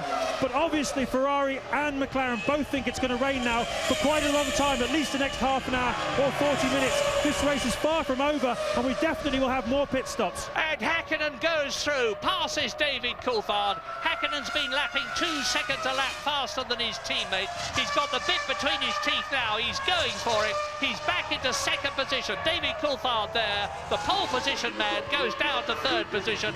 But Mika Häkkinen is some 12 seconds behind race leader Michael Schumacher on lap 21. David Coulthard was looking down in the cockpit there at some point, but normally he's the man in the rain. He's normally absolutely flying. Remember Manicourt last year, where he just scampered off into the distance, and even here. And look, Coulthard, I think he knows that his teammate was much faster than him, gave him plenty of space to pass him going up into turn 7. So Coulthard may be carrying some kind of problem. Normally he is faster than that on a wet track. Yeah, I remember that David Coulthard has actually got 3 broken ribs. He's recovering from them. He's a lot better than he was in Spain. But the fact is that he's got 3 broken ribs, and it's a tremendously demanding situation physically that it's in now, as the Ferrari of Michael Schumacher scythes its way through the field. He is now up behind Pedro Diniz, who is 18th. He's lapped Mazzacane. In fact, he's passed Pedro Diniz. Yes, I think Coulthard lost 5 seconds on the last lap, Maris. I think his problem is more than a few spare ribs in there that are not doing their job. So Coulthard carrying some kind of drama in the car. James, what can you tell us about David? Well, what I can tell you is that the last time by, David came quite close to the pit wall. Adrian Newey the chief designer, came off the pit wall and looked down, leant out over the side, took a very close look. I think it was at the front wing of the McLaren to see if there was any damage. I saw him tap Dave Ryan there, who runs... Oh! Sorry, James, that was Schumacher getting it sideways. Carry on. I saw him...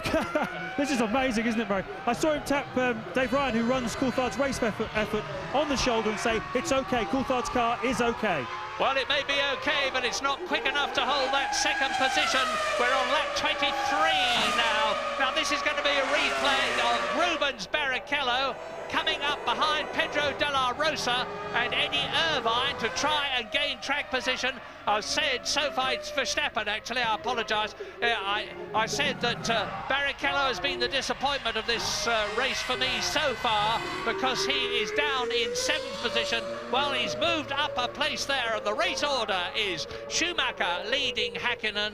As you see, Barrichello diving through inside Verstappen's arrows. Now, the arrows are in 8th position and 5th position. De La Rosa is in the top 6. And the top 6 are Michael Schumacher, 12.7 seconds, Mika Häkkinen, 4.8 seconds, David Coulthard, 9.3 seconds, Fisichella 4th, 1.3 seconds, 6.5 seconds, Rubens Barrichello, and then Eddie Irvine is still there, and Johnny Herbert is still in the top 10 for Jaguar. Now, Johnny Herbert is fighting to maintain his place in the Jaguar team next year.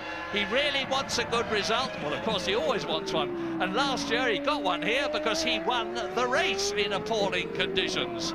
Look at the track, look at the distance between Schumacher that you've seen go through, and here is Mika Häkkinen. Comparative lap times, well, Häkkinen is lapping nearly 2 seconds faster at the present moment than Schumacher. This lap's about the same, though, and remember, Michael had to pass the car on the previous lap, and he got well out of shape, as we saw for ourselves. So I think at the end of this lap, we'll see Michael has done a 30.4, and Mika a 30.5, so the gap remains around 12.9 seconds. Well, interestingly, in terms of the Constructors' contest, which Ferrari lead McLaren by 7 points, Both the Ferrari and the McLaren teams are on 10 points. That's a replay of Michael Schumacher going into the chicane and nearly, but not, losing it.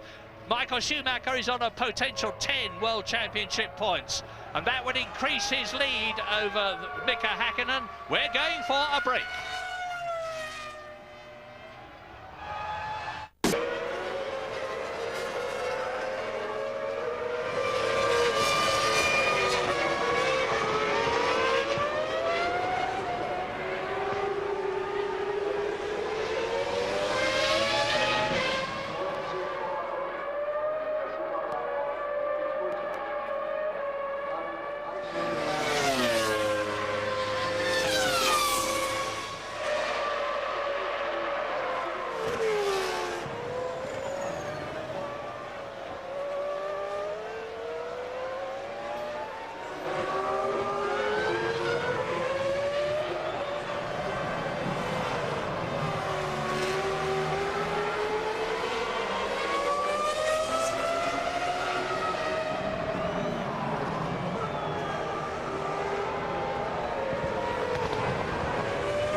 Lap 26, look at this replay of Michael Schumacher leading the race by 16 seconds, recovering from that half spin and keeping ahead of Mika Häkkinen second. David Coulthard is now 25 seconds behind the race leader and being caught by fourth place Fisichella. Fifth is Rubens Barrichello, storming his way up from eighth in the second Ferrari. Pedro de la Rosa is sixth for Arrows in the points. Eddie Irvine is seventh for Jaguar. Jos Verstappen is eighth for Arrows, so both the Arrows are in the top eight. Johnny Herbert is now in 10th position because he's been caught and passed by Ralf Schumacher. Now Jenson Button is in 14th position. Retirements, only 2 so far, and sadly it's the 2 Jordans. Jarno Trulli went out right at the beginning, and Heinz-Harald Frentzen had a major engine blowout, and he went out very early indeed. So Michael Schumacher, the reign master of Formula One, the man who's shown us time and time again what a genius he is in the wet, like the Spanish Grand Prix at Barcelona, like the Monaco Grand Prix, is now in a secure first position and lapping faster than the man you're looking at, the twice world champion Mika Häkkinen. Yes, the McLarens are off the pace in the wet conditions, no doubt about it. The man to watch is Barrichello, who's scything his way back up the field, was 8th, is now 5th, catching Fisichella ahead of him at 1.3 seconds a lap, and the pair of them are catching David Coulthard, who is just 8 seconds behind Mika Häkkinen. So the 2 McLarens have got to find some kind of pace in these tricky conditions if they want to keep anything near to these podium positions at the end of the day. Well, I've seen much worse conditions than this in the wet, and I'm not belittling the conditions now. But we're not getting those gigantic roosters. Well, we are as I talk now, and the Ferrari goes into some pretty deep water. But it's raining steadily, it is not lashing down, and Michael Schumacher, with a clear track in front of him now, is lapping at about 1 minute 29.1, which is almost a full second faster than Mika Häkkinen. And this is where the fact that Michael Schumacher is the best of the day is very much underlined. And there is, you can see the arrows being chased very hard indeed by Ralf Schumacher's Williams. That's Verstappen in 8th position. Ralf Schumacher in 9th position. Behind them is Johnny Herbert. Ahead of them is Eddie Irvine. And we're hearing news that Schumacher may be coming in. Ralf Schumacher may be coming into the pits. This is the 28th lap. This is what I was talking about having enough fuel on board to have a decent window, because there's nothing worse than having to come in to change your tyres and then several laps later coming in again to put fuel in the car. It's a double negative, but often there's no way around it unless you run the car just ridiculously heavy at all conditions. And now with Barrichello into 5th position and on a potential 2 World Championship points. Ferrari have got potentially more points for the Constructors' Championship here in Europe than McLaren have.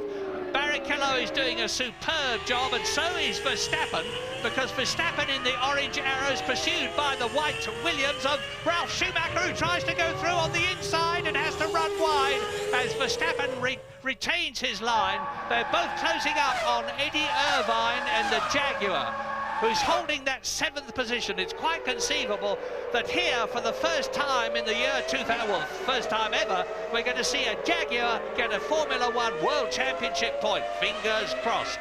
The problem is for the driver in front, unless you're in a very slow corner where the spray just curiously just fades down and all of a sudden you can see what's going on around you and see something in your mirrors at any kind of speed over, let's say, 70, 80 miles an hour, you cannot see a thing behind you. So if a driver takes a stab at you unexpectedly, it's so easy for you just to drive in and take your normal line, especially in these conditions where you're really needing maximum concentration on the few meters of track ahead of you, rather than in the dry where you're looking down the road a little bit further. Well, 16 seconds is the gap now between the man you're watching, Michael Schumacher. He has already won 3 Grand Prix this year. There is Mika Häkkinen, who's won 1. Schumacher, of course, did the hat-trick, got the treble, the first 3 races in Australia, Brazil, and the San Marino Grand Prix at Imola. Then David Coulthard won at Silverstone in those appalling weather conditions for the people who were trying to get there, although the track was dry. Remember that. This is the first wet race we've had this year.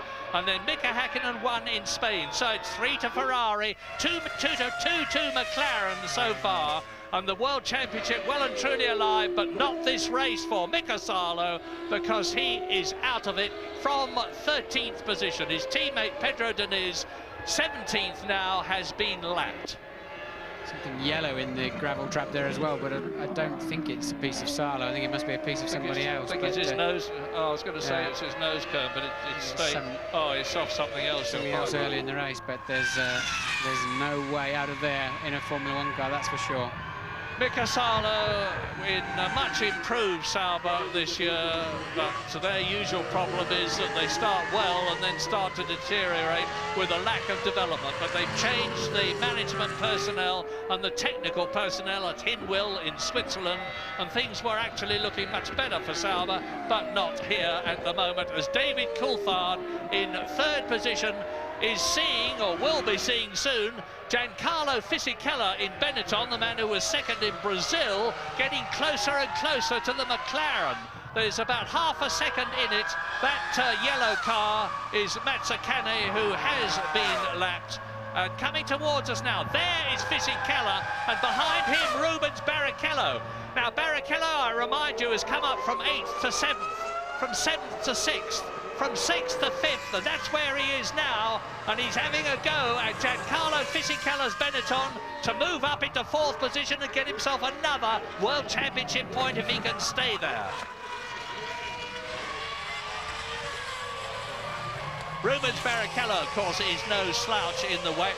Remember how well he did at Monaco as Eddie Irvine battles with Jos Verstappen's arrows, and off they go, and that's Irvine and Schumacher.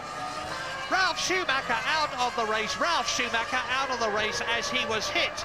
Now he's quite calmly going on, having lost the wing at the back of the Williams, He's going to go on and go back to the Williams pit, and Eddie Irvine is out of the race as a result of that coming together. Yes, they both lost the rear wing, but it's not like going in for a new front wing, 18, 19 seconds and a few bolts. The rear wing is fixed much more rigidly and in a more complicated way to the car, and effectively, and this is how it all started, look, with Verstappen defending his line, Irvine having to get out of it. They just touched, look, Irvine spinning, Ralph almost really just an innocent bystander and just clips the rear wing as he spins around, and you can see then Johnny Herbert slicing through. So Ralph there, he probably should have seen this one coming a little bit more, but Eddie getting in deep. Verstappen, we've seen that this afternoon, he just simply will not yield to anybody, and Ralph spinning off in sympathy and losing his rear wing. And that contact, as we see later on, made the rear wing of the Jaguar of Irvine also fall off. And it means that Johnny Herbert has moved up 2 places. He's only... Oh, and that is Jos Verstappen. No right front wheel. That's a big crash he's had. When we see a replay of that, I suspect it's coming down to the VDOL. That may mean a safety car. And it could be into safety car scenario here. It's going to be very tough for Michael Schumacher if that is the case, and I believe it will be, because they will have to drag that car off the circuit with one wheel missing as Verstappen runs in. It will mean that the hard-won 17-second lead that Michael Schumacher currently has over Hakkinen. Let's have a look and see what happens on the replay here as Eddie Irvine loses the rear wing-less Jaguar. No downforce, of course, so there would be no grip at the back. It just spins out and into the gravel trap. Eddie would not have known his rear wing had gone missing as he went into that corner. He'd have been more surprised than anybody when that happened. We just got no signs of any safety car, so maybe they're happy to recover that car under waved yellows. And with marshals on the track, you get waved yellows, so the drivers know there are not just machines or slow machines around or damaged cars, there are actually people around too. But at the moment, they're covering it under the waved yellows. And a waved blue flag is being given to Ricardo Zonta in the BAR in 12th position. And that means there's somebody faster coming up behind you who wants to lap you. Get out of the way, and that's ever likely to be well, it is now. Michael Schumacher is past Zonta. So here we are, lap 32, which is just about getting on for half distance. Michael Schumacher that you're looking at with no signs of the safety car coming out, to his immense relief, not that he'll know about it, is 18 seconds ahead of Hakkinen, who is 19 seconds ahead of Coulthard, who is 7 seconds ahead of Fisichella, who has got Barrichello right behind him in 5th place. De La Rosa in the arrows is still in the points at 6th. Johnny Herbert, Jaguar, is 7th, and remember, he won the race last year for Stewart. Jacques Villeneuve is 8th, Alesi is 9th, Button is in 10th position, Alexander Wurz is 11th, and Ricardo Zonta 12th has been lapped. One of those days for Jenson Button to hang around, because he could get a point, even though he's had a difficult race. I think there was some kind of drama on one lap where he lost something around a minute and a half in the first section of one of the laps, but if he hangs around, he might still get a point or two this afternoon. You saw a rider on the back of a scooter while Murray was talking. I think that was a quick shot of Ralf Schumacher getting a lift back to the pits. He clearly decided, and Barrichello is through. Barrichello is past Fisichella, and now he will just home in on Coulthard, who's clearly nursing some kind of drama because he's 2 to 3 seconds off the pace of the leaders, and Barrichello will now just zoom into the back of Coulthard's McLaren. And as I've said before, we can surmise that David Coulthard in 3rd place has got a problem. We don't know what it is. Ferrari will know, of course. McLaren will know, of course, because they will be in radio contact with this as a replay as they come up to the chicane of Fisichella, seeing Barrichello dive up the inside of him. The Italian yields, and away they go. So that is the position, with Rubens Barrichello now up into 4th place on lap 33, half distance. Come back soon after the break.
35. Michael Schumacher is the leader, and here is the Ferrari pit crew waiting to get the Ferrari in.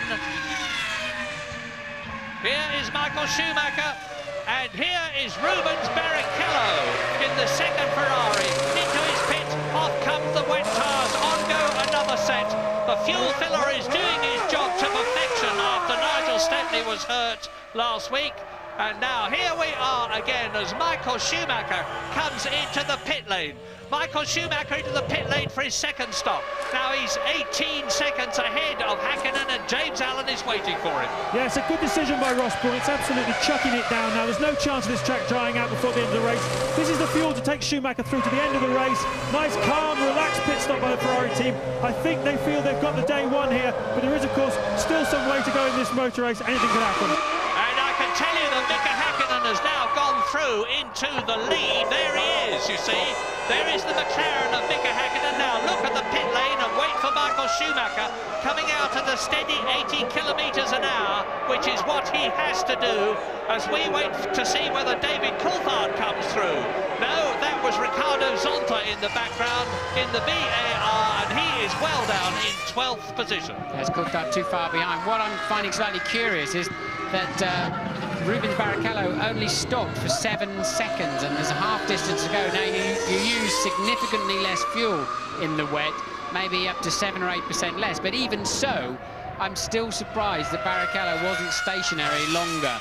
And Louise is in the pits with Eddie Irvine. But not quite yet. Well, let's have a look and see what's happening with Mika Hakkinen in the McLaren. He's not as good in the wet as Michael Schumacher is, which is not to say that he is not good. But it's Michael Schumacher all the way at the present moment, looking good. But if I say that, he will hit a problem. He's easing away from Ricardo Zonta, who he has already passed, as we go back now to David Coulthard in 3rd position. But he's about 40 seconds behind Michael Schumacher, or was before the German came in for his second pit stop. So Schumacher has stopped twice. He's the only one of the top men who's stopped twice, apart from Rubens Barrichello. So both the Ferraris have stopped and are going through to the end of the race without a further planned stop. Strange as it may seem, your biggest enemy on an afternoon like this is not the drivers in the other cars. It's those white painted lines that delineate either side of the racetrack. Put a wheel on those as you go into or leave a corner, and you'll be facing the wrong way sooner than you dare imagine. Well, now it's up to Michael Schumacher to really go for it, because Hakkinen is leading the race by about 20 seconds as a result of the fact that Schumacher has stopped a second time and that Hakkinen has not. We don't know what the respective fuel loads at the start of the race were for Schumacher's Ferrari and Hakkinen's McLaren, all that matter for David Coulthard's McLaren that we're looking at now. But Fisichella is in 4th position behind David Coulthard in your picture at the present moment. Pedro de la Rosa is 5th. Rubens Barrichello, as a result of his stop, is down to 6th position, but is again catching the arrows very rapidly indeed. Johnny Herbert hovering just outside the points in the Jaguar. It would be poetic justice if Herbert is the first man to score a World Championship point for Jaguar, as he was the first, indeed the only man, to score a World Championship win for the Stewart team, which has metamorphosised itself into Jaguar. Jacques Villeneuve is 8th. Jenson Button is now in the top 10 and 9th position. Alexander Wurz is in 10th position. There are 15 drivers still left out of the 21 who started, because remember, Nick Heidfeld, the German in his home country, driving for Prost, was not able to start because his car was found to be 2 kilos underweight at the end of qualifying, an absolutely unintentional mistake. And we're now on lap 38. Now, David Coulthard is lapping marginally quicker at the present moment than Mika Hakkinen, his teammate, but Hakkinen is some 10 seconds ahead. I don't know what's happening with Michael Schumacher. He didn't pass a car on the last lap. He's still got Zonta behind him. That's the resultant damage of Verstappen's accident. We still haven't seen a replay as to how he managed to bin his car quite in that fashion. But as you say, Coulthard actually faster than Schumacher too at the moment. So since Michael changed to this set of tyres, he hasn't really had a blistering pace yet. No, it's strange, but when you change tyres, it can dramatically affect your performance. As I've said before, tyres are now the only handmade thing in the sense that humans construct them on a motor car, and they are laboriously built up ply by an operative, and as a result of that you can get marginal differences from one set of tyres to another, and marginal differences in the tyre can make more than marginal differences to the performance of the car on the track. Yes, and of course we know Michael took on 11.8 seconds worth of fuel to see him to the end of the race, but nonetheless it's not enough to justify this kind of lap time difference, although of course the extra mass in the car to turn it, accelerate it and slow it down in the wet conditions, it does have a more dramatic effect than in dry conditions. But sometimes, strangely enough, it can also settle the car down and make it handle and go better. Well, the conventional wisdom is that you need about 20-25 seconds lead to get into your garage, having slowed down, take on a new set of tyres and wheels and get out again still in the lead. And that's about what Mika Häkkinen has got now. Have McLaren got some fiendish master plan up their sleeves, which is going to enable Mika Häkkinen to win 2 races in succession? But the twice world champion last year and the year before, he's 25 seconds ahead on the previous lap. He's coming up to complete his 39th lap now, enter his 40th lap. And I remind you, 25 seconds to the nearest 1/10 was the lead he had over Michael Schumacher. Is that increasing or not as he closes up on Alexander Wurz in 10th position to lap the Benetton? So Häkkinen leads, Schumacher second, Coulthard third, Fisichella in the Benetton catching David Coulthard just as Mika Häkkinen is catching his teammate, Fisichella's teammate, Wurz, and Michael Schumacher has still, there he goes, over the line now, and the gap has increased. Mika Häkkinen is pulling away on his lighter fuel load from Michael Schumacher at about 1.5 seconds a lap. And he's got very nearly now the window that he needs to get in, change tyres and wheels and get out still in the lead. That's the Williams pit crew all ready to receive either Jenson Button or just checking whether, no, Ralf Schumacher is out of the race as a result of that coming together with Eddie Irvine. In fact, here are the retirements in the order of retirement as you watch 4th place Fisichella at his pit stop. Jarno Trulli and Heinz-Harald Frentzen both out very early. Now the arrows goes through of Pedro de la Rosa to take 4th position. Salo is out, Schumacher Ralf is out, Verstappen is out, Eddie Irvine is out. There is Fisichella joining the pits. Pedro de la Rosa has gone through. There he is in 4th position. So terrific drive by Pedro de la Rosa, and everybody in Arrows will be keeping their fingers crossed because they have yet to score a World Championship point this year. Well, to give Mika Häkkinen track position when he makes his necessary one more stop, I think he needs over half a minute. So you see the end of Jenson Button's second stop of the afternoon, and again full to the end of the race, of course. But I think Mika Häkkinen, whoops, Jenson, calm down a bit. I think Mika Häkkinen needs well over half a minute to make sure he's got track position on Michael Schumacher. And Michael Schumacher's just pegged the gap back a little bit. Hope Jenson's seen him coming, and he has. Yeah, and you probably noticed that as Jenson Button exited the pit lane, the fuel filler flap was still up.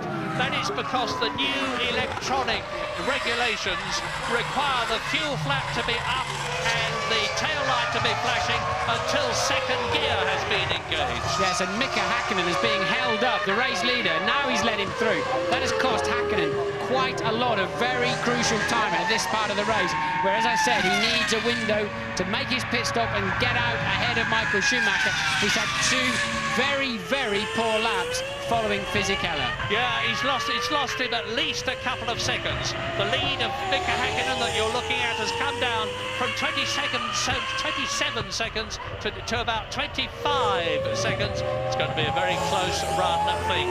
Lap 41, 67 lap race. Häkkinen leads Schumacher. Coulthard is still third, being caught by De La Rosa, but only at the rate of about a tenth of a second a lap. Barrichello is still fifth, but he's right behind De La Rosa and will, I soon predict, be up into fourth place again. This is Wurz coming in from top 10 and Louise Good. So there is Alexander Wurz, 9th position when he came in. Jenson Button, I think, may well get that 9th position back. He was ahead of Wurz before he came into the pits. And Johnny Herbert in 7th position, in 8th position, because Villeneuve's got ahead of him, is about to be lapped by the Flying Finn, as he calls himself, Mika Häkkinen. And news from Louise Goodman, who's with Eddie Irvine. Yes, I am now. Thankfully, this rain getting into my electrics as well as everything else. Eddie, tussle back there. Were you aware that the fact that you'd lost your rear wing? No, I looked in the mirrors, actually checked the rear of the car. Everything looked okay, but obviously it wasn't. And then I obviously went down the next straight. So I'm surprised, because normally you would notice the rear being very, very light, which it wasn't, so strange. Running strongly until then, though the team seemed to have pulled up their performance this weekend. Yeah, we haven't been bad. You know, this sort of circuit suits a car that's a bit light on the rear end, and the qualifying went reasonably well, and I think the race was going reasonably well. The wet, we definitely had the car on dry settings, which wasn't exactly ideal, but it was hard work. It was really hard work. The rear end kept going all the time, so I was really working hard to stay where I was. Cheers, Eddie. Johnny Herbert, Eddie Irvine's teammate, coming into the pits from 8th position for his second stop of the day. Consistent rain now, Murray, really. Not heavy rain. I don't expect a lot of standing water or aquaplaning, especially online. I think if they move offline, you see a little bit more of that, but it tracked the drains reasonably well. So it's just a question of staying in those wheel tracks. The cars, they lose about 5-6 miles an hour down the straights, as we see a Lacey coming up the inside of Wurz, and that is actually for position, for 10th position. They're a lap down between them. But lifting all that water up into the air, the tyres are lifting bucket loads of water into the sky effectively, and that takes a lot of energy, a lot of power, and you lose quite a lot of straight line speed because of that. Now Häkkinen's got his work cut out, because he's coming up to Jacques Villeneuve, who is 7th, who is trying to get past Fisichella's blue Benetton in 6th position. And Villeneuve will be concentrating on getting past Fisichella, not on letting Mika Häkkinen through. Now, there's very little difference between their lap times, but every tenth of a second that Mika Häkkinen loses to Michael Schumacher, who's 25 seconds behind him now, is going to be absolutely critical when the Finn comes in for his second, we presume, and last pit stop. Because I can't believe he is not going through. We're on lap 43 now out of 67. So, Fisichella there, 6th position. Villeneuve, 7th. Mika Häkkinen leading the race, but he's got to get past these two, because he's being held up. Doesn't look much, but he is being held up as Villeneuve goes for Fisichella and throws up an enormous amount of spray in Mika Häkkinen's face, obscuring the Finn's visibility. Now, it's 25 seconds between Häkkinen and Villeneuve, or was when this lap started. I predict it's going to be a lot less than that at the end of this lap, because Schumacher is lapping in about 1 minute 30.9. Villeneuve is lapping in 1 minute 33.8.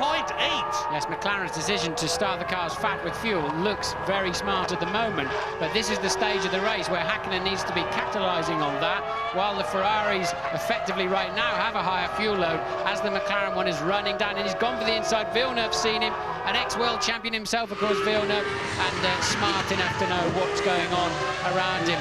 Coulthard massively off the pace. I don't know how he's keeping 3rd place.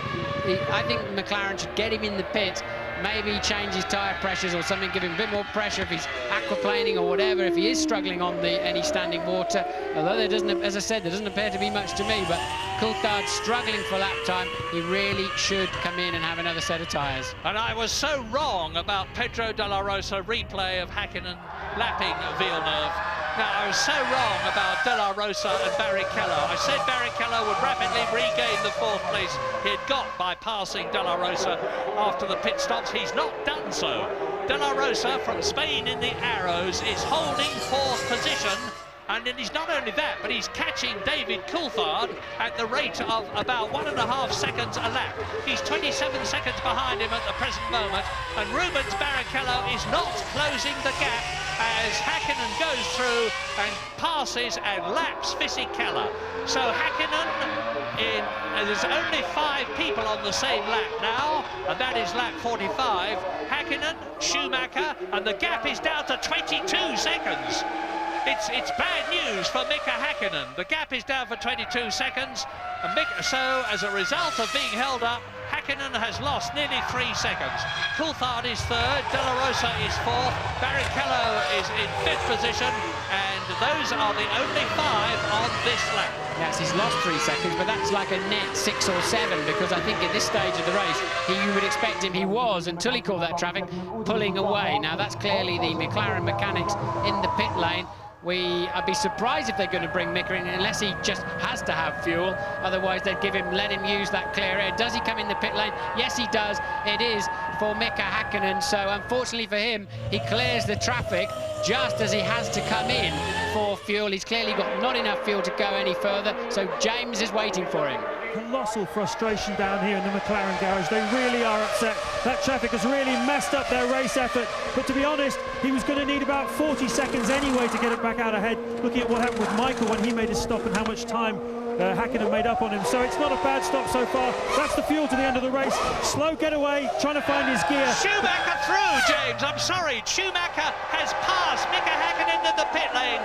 Here is Michael Schumacher regaining the lead. There on the left is Mika Häkkinen back again into 2nd position. So that held-up period really did cost Mika Häkkinen a lot of time. Well, it's a new adventure now for Häkkinen. How do these tyres feel now? A little bit of extra fuel, but we know both cars must have identical fuel levels, give or take a kilo or 2, to get to the end of the motor race, as Coulthard comes in too from a distant 3rd place. So Coulthard in for his 2nd stop, and I expect now Michael Schumacher to pull away another second or 2 in these first 2 laps before then we see which one of them, if Häkkinen can close that gap down. A decent stop there from Coulthard. That was critical. Can he get back out ahead of De La Rosa and Barrichello? Well, here's De La Rosa and Barrichello. Here they come on the right. There is David Coulthard on the left, and De La Rosa goes through, and Barrichello goes through. So David Coulthard has lost 2 places. He's gone down from 3rd to 5th. And the magnificent Pedro De La Rosa in the orange arrows, here he is coming towards us, is up into a podium position. Well, he's got a World Championship point in the past. Last year he got one, but the possibility of him finishing on the podium in 3rd position is a really exciting one, something that Formula One really needs. Yes, we didn't see De La Rosa stop, to my knowledge, and I don't know how long or exactly when he stopped in this race. So he is the only one of the front runners that's had 1 pit stop, which is entirely feasible, but we'll try and look into which lap De La Rosa stopped on. Yeah, I was expecting when this race began, you're looking at Barrichello now, and Barrichello is in 4th position. I was expecting when this race began for most of them to stop once. In fact, it's just the opposite. They've stopped twice. Yes, once for fuel and once for tyres, really, but we think De La Rosa stopped about lap 15, so I'm reasonably certain he will have to stop again. And there's Coulthard now down to 5th place, and the slow lap times in the middle section of the race has cost him a podium place for sure. Well, David Coulthard could regain 1 place if Pedro De La Rosa comes in, which seems likely. I don't see that David Coulthard could gain 2 places and finish on the podium. It's looking more and more as though it's going to be a Ferrari victory with a Ferrari 3rd place. Michael Schumacher winning the race, Rubens Barrichello being in 3rd place, sandwiching Mika Häkkinen, which would help enormously Michael Schumacher's lead over Häkkinen in the Drivers' Championship and Ferrari's lead over McLaren in the Constructors' Championship. But there are still 20 laps to go. The leaders are on their 47th lap now as the Ferrari goes through. So we've got a bit of a lull in this terrific race. So leave us and rejoin us later.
Lap 49, Pedro de la Rosa, having driven magnificently in third position, comes in for his second pit stop. Barrichello is up into third. Ferrari's first and third, sandwiching Mika Häkkinen. News from Louise Goodman. Yeah, down in the Arrows garage, I can tell you they're loving it, so well they would. De La Rosa running a very strong fourth. When you bear in mind that his car is fully set up for the dry condition, it really puts into perspective the guy's doing a great job. They've been constantly monitoring the weather. It did carry on raining right till the end of the race, but he's in five De La Rosa through to the end of the race, and hopefully he's going to keep that fourth position.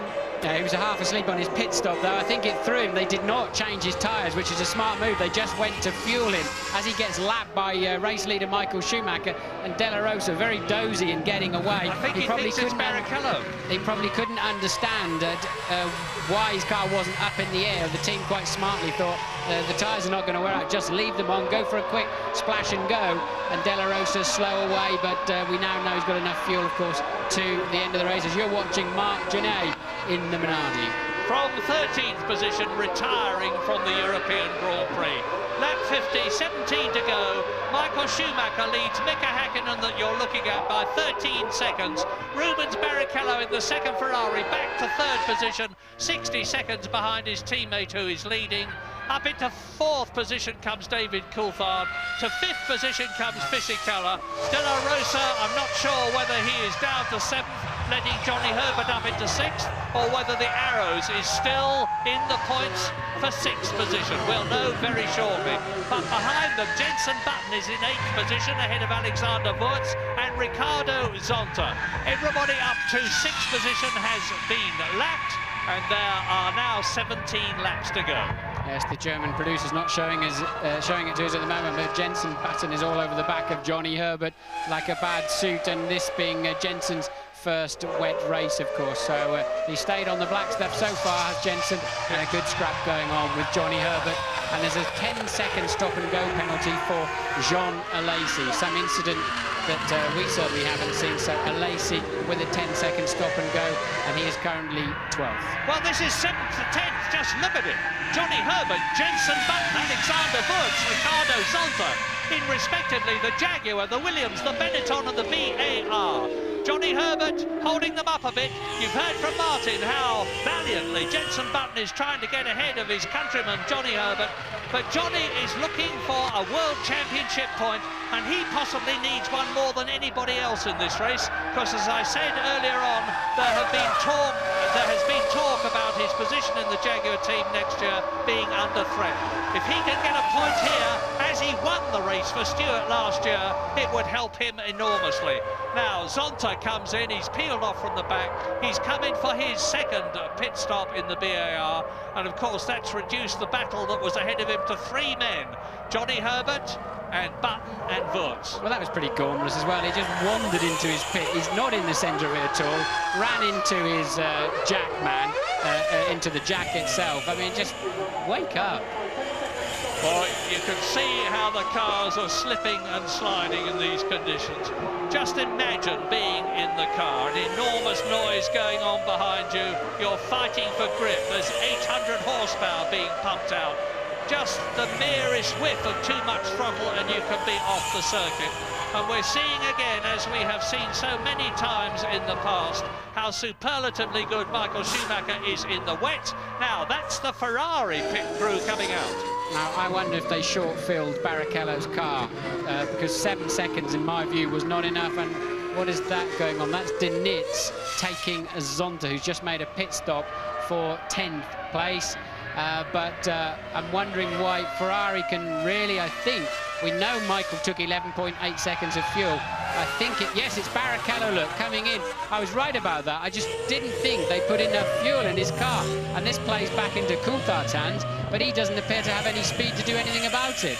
Well, I'm just watching the road as you're watching Barrichello coming into the pit lane to see whether David Coulthard comes through and retakes that 3rd position. He was 19 seconds behind the Ferrari. It's going to be mighty close, but there's only just a little fuel gone in, and Barrichello exits the pit, and Coulthard has yet to go through. There he is!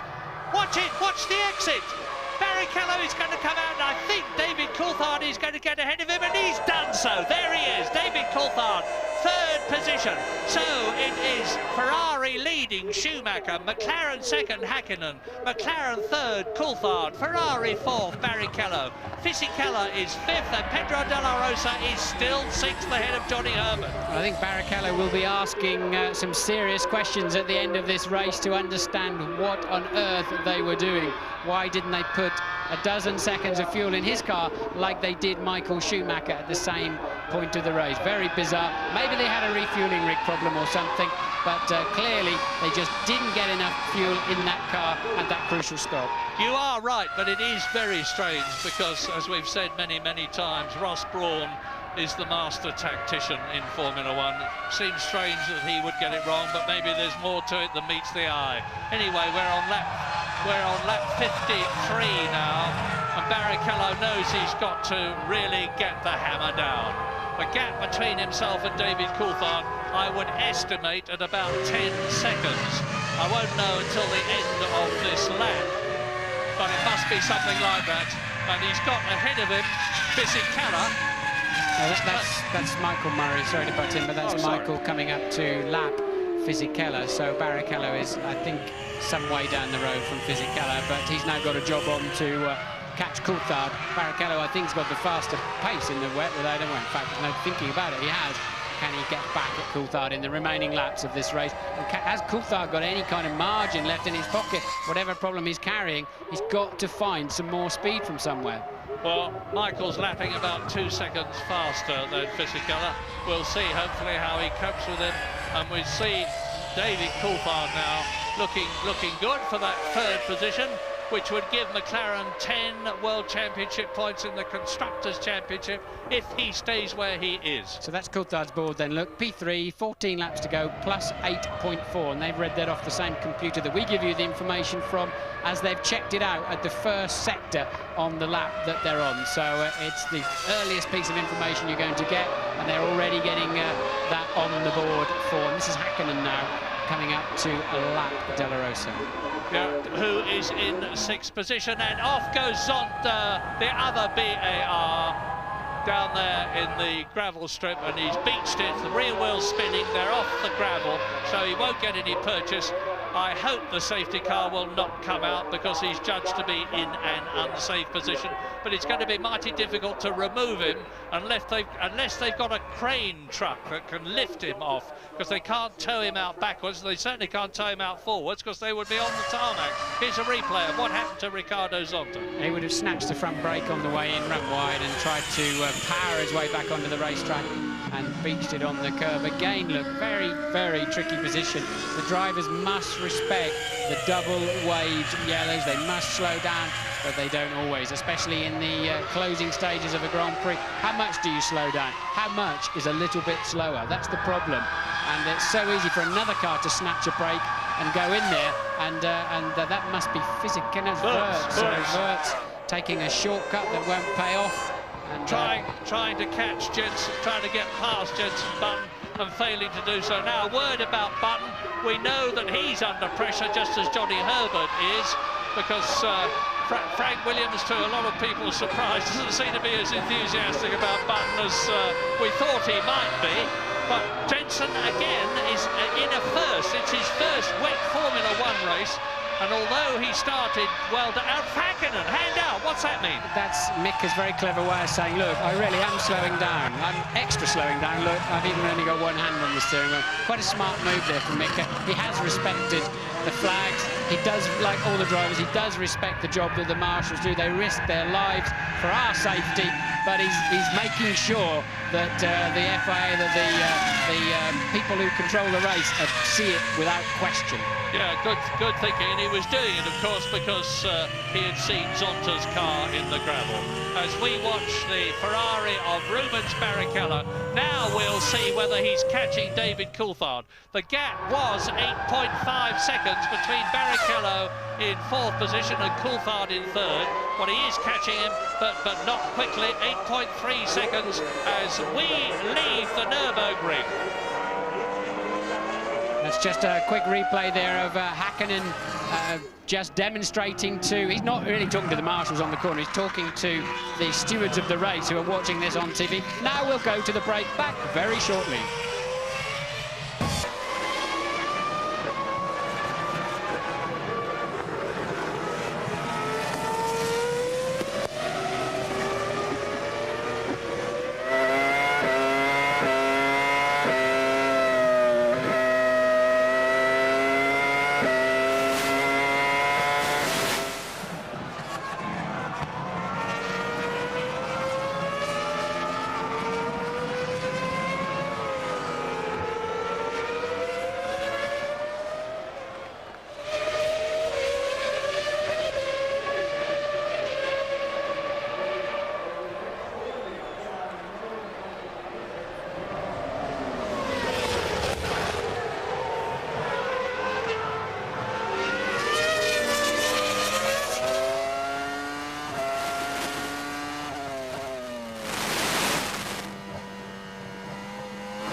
To go. Are Ferrari going to make it their 4th win of the year? And even more interestingly from their point of view, Are they going to have third place as well?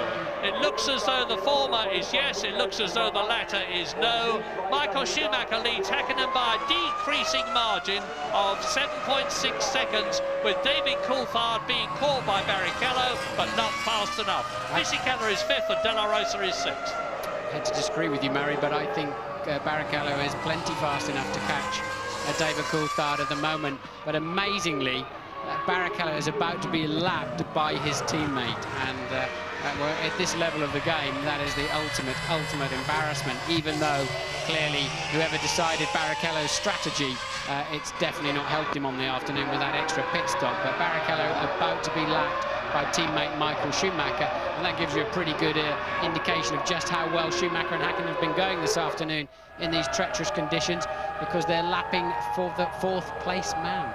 You may be surprised to have seen Pedro Diniz move over and let Wurz through when they're running next to each other in position. But it's Fisichella going through now. He's in fifth position, and now Häkkinen goes through and laps again the Sauber of Pedro Diniz. So Giancarlo Fisichella has been lapped. Here is Mika Häkkinen storming up behind him on the 58th lap out of 67. This has been a terrible lap for Mika Häkkinen. He's lost over 2 seconds passing those, passing the Sauber on this lap to Michael Schumacher. And this is why, look, you have to hover. You can't just drill it in there just in case he turns in on you. You've got to be more positive if you're letting somebody through and give them more than a car and a half to go at. And Michael has now lapped Barrichello. That's not going to help Barrichello's cause much, unless Michael can also lap Coulthard and hold him up in some way, which is he's more than capable of doing and understanding. But he's only 10 seconds ahead of Mika Häkkinen, so he hasn't got that much of a comfort zone. I remember once when Michael Schumacher actually backed off as he was winning a race to help his brother, who was then driving for the Jordan team. No question of that, of course, at this race, when Mika Häkkinen is treading so comparatively closely on his heels, watched by Ron Dennis on the McLaren pit lane position. This happened to me in Hungary when I was driving for McLaren. I was running third, and I let Michael ease past me, trying to hide my problems, but he spotted that I'd got a problem, backed off, he made me unlap myself, and then his teammate overtook my stricken car on the very last lap and booted me off the podium. That was Verstappen, as it happens, when they were both at Benetton. So Michael is very good at thinking about what's going on around him. Yeah, people think that you just jump in the racing car and go absolutely flat out. You're probably at about 90% of your potential, and you're thinking all the time, and the actual racing actions are, if not automatic, getting that way when you're at the level that people like Schumacher, Ralph and Michael and Mika Häkkinen are at. So we're into the 60s now, lap 60 out of 67, and if this race concludes the way it is now, and Barrichello is continuing, as Martin's rightly pointed out, to close up on David Coulthard. Not terribly quickly, but he is getting closer all the time. It's going to be Ferrari's first and fourth, but it might be Ferrari first and third. Yes, Barrichello curiously lost a lot of time on the last lap being lapped by his teammates. So that didn't help his cause very much, and definitely played into David Coulthard's hands. But Barrichello still has got the speed, but he's going to be somewhat deflated seeing another scarlet car whiz past him. So let's assume that Michael Schumacher wins at this race. He's... Whoa! It's the white line I was telling you about. He won't do it if there's much more of that and it gets worse. But let's assume he wins it, Martin. Is it going to be Michael Schumacher's skill, the Ferrari's performance, or the Ferrari team's strategy? I think it's a combination of everything, but I think Michael has been pretty supreme this afternoon. The strategies have been different, but I don't think there's been much of an advantage. They both pitted roughly at the same time for wets and refueling, etc., etc. So you have to say, on the afternoon, Michael has made a better fist of it. I think right from the beginning, as soon as it started to spit with rain, it was clear to see the Ferrari was better suited to the tricky conditions. Well, it's going to be mighty close for third position, because Barrichello has nipped another second out of David Coulthard's lead over him. David Coulthard is third. and Barrichello's got the gap down now to 6 seconds with 6 laps to go, including the one they're on. Yes, now this is very, very interesting, because to get to Michael Schumacher, Häkkinen has got to lap Schumacher's teammate, and to keep, I mean, Häkkinen's really homing in on Schumacher at the moment. To keep Häkkinen away, he's got to leapfrog Häkkinen's teammate to lap him. So Coulthard might come into play in this race yet, and also Barrichello can do a pretty good job of spoiling Mika Häkkinen's race. Either which way, I think it could play into Coulthard's hands, and we could see a little bit of argy-bargy with people unintentionally, in inverted commas, holding other people up. What we don't know, of course, is to what extent, if any, Michael Schumacher has got something in reserve. He knows that Häkkinen's closing up on him. He's in touch with his team by radio. He'll be getting pit boards. What he's now got in reserve is Rubens Barrichello as rear gunner. So Ferrari may have pulled Barrichello into that position, and Michael Schumacher may not even have to risk passing David Coulthard. So, lap 61, the race order: Schumacher, Häkkinen, Coulthard. The remaining 3 in the points: Rubens Barrichello, who's now 5.3 seconds behind Coulthard. Fisichella in the Benetton, looking good for another points finish. Pedro de la Rosa keeping his fingers crossed for the first point for Arrows of this season. Johnny Herbert is 7th, and there he is, followed by Jenson Button's Williams 8th, and Alexander Wurtz's Benetton 9th. David Coulthard's about to catch this little gaggle having a squabble. So Coulthard now, who's still really under pressure, he's got Schumacher homing up behind him to lap him. Barrichello just behind that, now just 5.3 seconds adrift. How David Coulthard is in 3rd position this afternoon, I'll never know, with the whatever his problems are, whatever the reason, his lack of pace. But he's going to have to work hard to defend that. Look, Coulthard now has Michael Schumacher, the race leader, behind him. So, lap 62, and if anybody in the first 6 goes out of this race, the car that you're looking at in the lead here, 7th place Johnny Herbert is, and here is the Ferrari. Coulthard yields. Coulthard had to yield, so blue flags are waving. Wave blue flags for car 2, it says on the computer. So he'd obviously passed at least 4 of them, and he had to yield, otherwise he'll be given a stop-go penalty. So, through to complete the lap goes Michael Schumacher. He's into his 63rd lap now as the Johnny Herbert Jaguar. Button, Williams, Wurtz, Benetton battle continues, being caught by Michael Schumacher to lap him. Yes, this is Coulthard yielding. He has to do that to let the race leader through. He has been lapped. Now Barrichello just 2.3 seconds behind 3rd place man Coulthard. Häkkinen just 5.9 behind race leader Michael Schumacher, but we know he's got to clear his own teammate and Michael's teammate to get to him. And Michael Schumacher passes Wurtz's Benetton, so he's passing these people, which Häkkinen behind him has then got to pass. So, lap 63, just 4 laps to go at the end of this one. Michael Schumacher keeping it on the field, on the tarmac, in spite of these appalling mist clouds in front of him, and Jenson Button now. Is he going to turn across? Yes, he does. Michael Schumacher backs off very sensibly, and Button sees them, holds the Ferrari back. This is, and look at Häkkinen.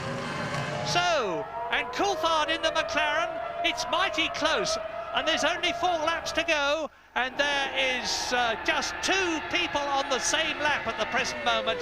Michael Schumacher and his Finnish rival Mika Häkkinen in 2nd place. And Jenson Button lost out badly there. He's lost a place to Wurtz, so he goes down into 9th. But look at Barrichello trying to get up the inside of Coulthard. They're both being held up by the scrap that's going on. A further lap. They're lapping. They're already a lap down themselves. The other people getting in the way are 2 laps down, but Coulthard got a reasonable run out of the corner. Where is Barrichello in that spray? Still behind him, look. Yeah, remember Spain. Remember the way that Rubens Barrichello nipped past the Schumacher brothers, but then he had Michael helping him by holding Ralph out, and there the Ferrari flying past. That's Michael Schumacher in the lead, flying past Johnny Herbert to lap the Jaguar in 7th position. So, keep this order in your mind. Schumacher leading, Häkkinen 2nd, Coulthard 3rd, Rubens Barrichello right behind him. Fisichella is 5th, Herbert is 7th, and they're virtually together on the track itself. Even the camera can't see hardly now, look, so the visors do get penetrated with water. You start peering through little holes in the end, trying to just pick out the curbs and braking point. Michael, but dangerously close to the edge of the track again. But the vital thing is that Michael Schumacher has now cleared the people he was lapping and has got an open track in front of him. He can see where he is going. He's on his 64th lap. He's got 3 laps to go at the end of this to make it the 4th Ferrari win of the year 2000 as Alexander Wurz comes up behind Johnny Herbert's Jaguar and has a go. Wurz trying to improve his reputation this year. Yes, and Coulthard slow out of the Vidal. They're going to touch surely. Oh, off they go. That's tragic for Johnny Herbert, but he's kept it on the island. Brilliant. Now has he got the engine running? But that's cost Wurz his place. But it may be that and Jenson Button, now where is he? Well, there is David Coulthard with Barrichello right behind him. They are 3rd and 4th, but we need to look back down the field a bit.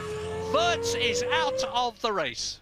Yes, so that actually cleared the way a bit for Coulthard, but I think Barrichello is much quicker under braking, and surely he's going to nail David down into the Vidal later in this lap. David's going to have to keep to the inside and make a... This is a replay of Barrichello trying to... No, in fact, the camera then cuts away. Look, you're just always going to run wide, and well, I think Johnny must have known the laws of physics there, that the Benetton was surely, he should have going to come towards the outside of the corner, should have given him a little bit more space. Well, it actually hasn't helped Johnny Herbert because he is still not in the top 6 as a disconsolate Alexander Wurz walks in to make an explanation. Notice he's got 1 blue boot and 1 red boot. That's his good luck symbol. Hasn't done him much good in this race. Michael Schumacher on lap 65, 10 seconds now ahead of Mika Häkkinen as a result of weaving his way through the traffic better than the Finns.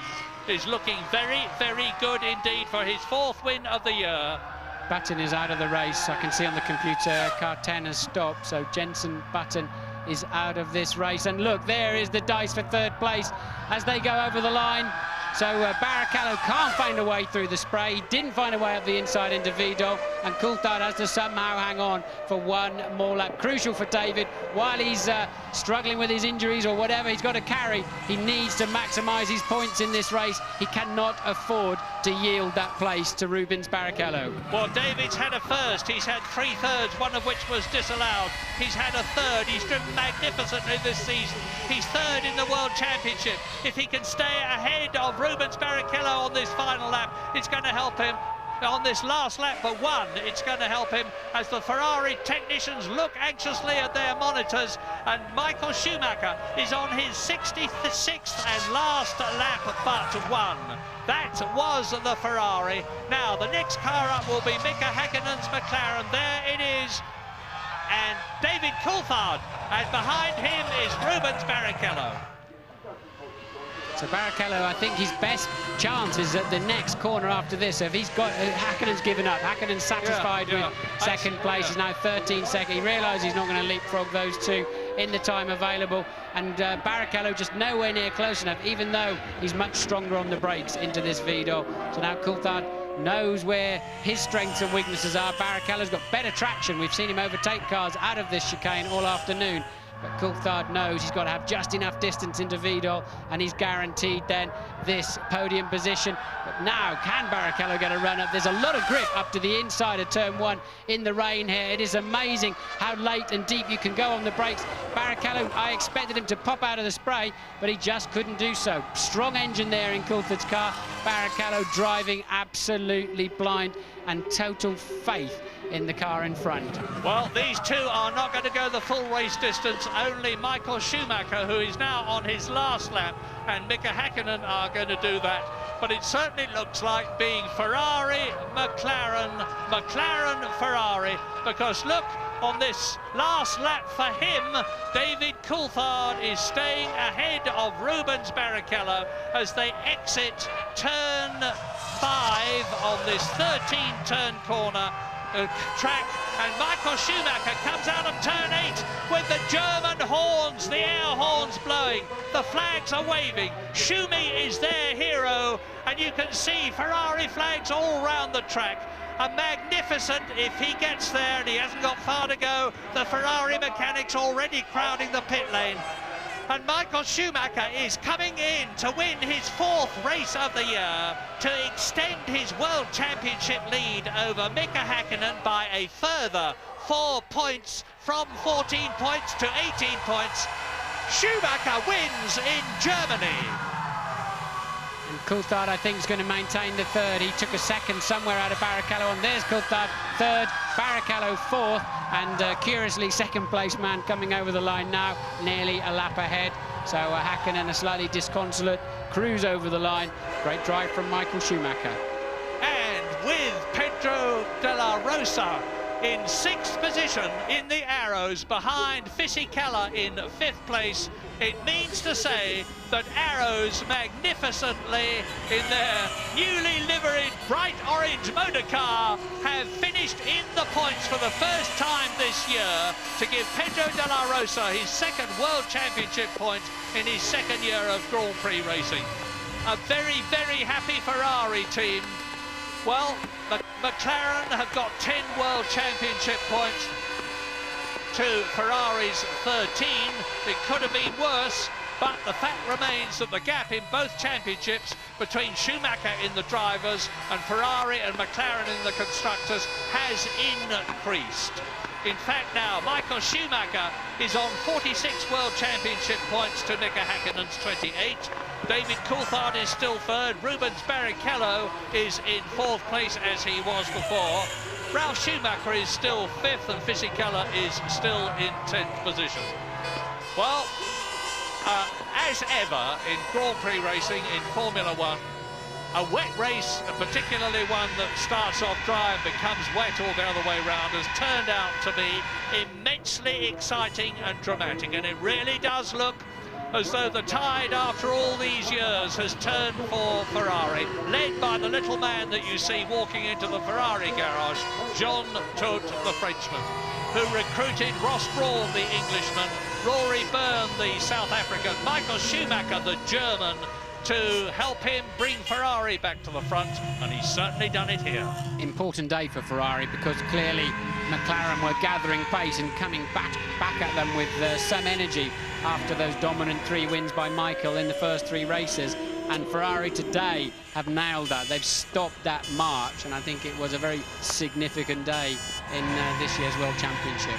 Yes, and the thing is that in recent years, Ferrari has started off the season not as well as McLaren, but have closed the gap as the season went on. This year, it's been just the reverse. They started off tremendously strongly with those 3 successive victories, then lost the next 2 races to David Coulthard for McLaren and Mika Häkkinen for McLaren, and have now won the 6th. There's 17 races in the series. We've got a new race in America, the 15th race of the year, in the 3rd week of September. And it looks as though the championship is going to get more and more exciting, because McLaren at Woking with Mercedes-Benz power will not give up. Led by Ron Dennis, they've got years and years of experience, and they know that the championship is never over until it's over. Michael Schumacher giving his distinctive pumping action from his 2 fists, and Mika Häkkinen draws alongside him. McLaren now, Ferrari are now on 62 World Championship points to McLaren's 52, so they've extended their Constructors' Championship lead by 4 points, with Williams still holding on in 3rd place. When Mika Häkkinen watches a replay of this race, he's going to be disappointed and looking the other way when he sees how Michael Schumacher overtook him earlier in the race. I think he's going to be very disappointed with himself that he yielded. He gave Michael so much space, and that was a critical point there, because then it allowed Michael to get off and build a lead, and Mika really will not enjoy that moment on the video. Well, just a statistical point, but it is of some real significance. In winning this World Championship race and getting 10 World Championship points, Michael Schumacher has moved up ahead of the late, great Ayrton Senna to the 2nd highest World Championship points scorer of all time.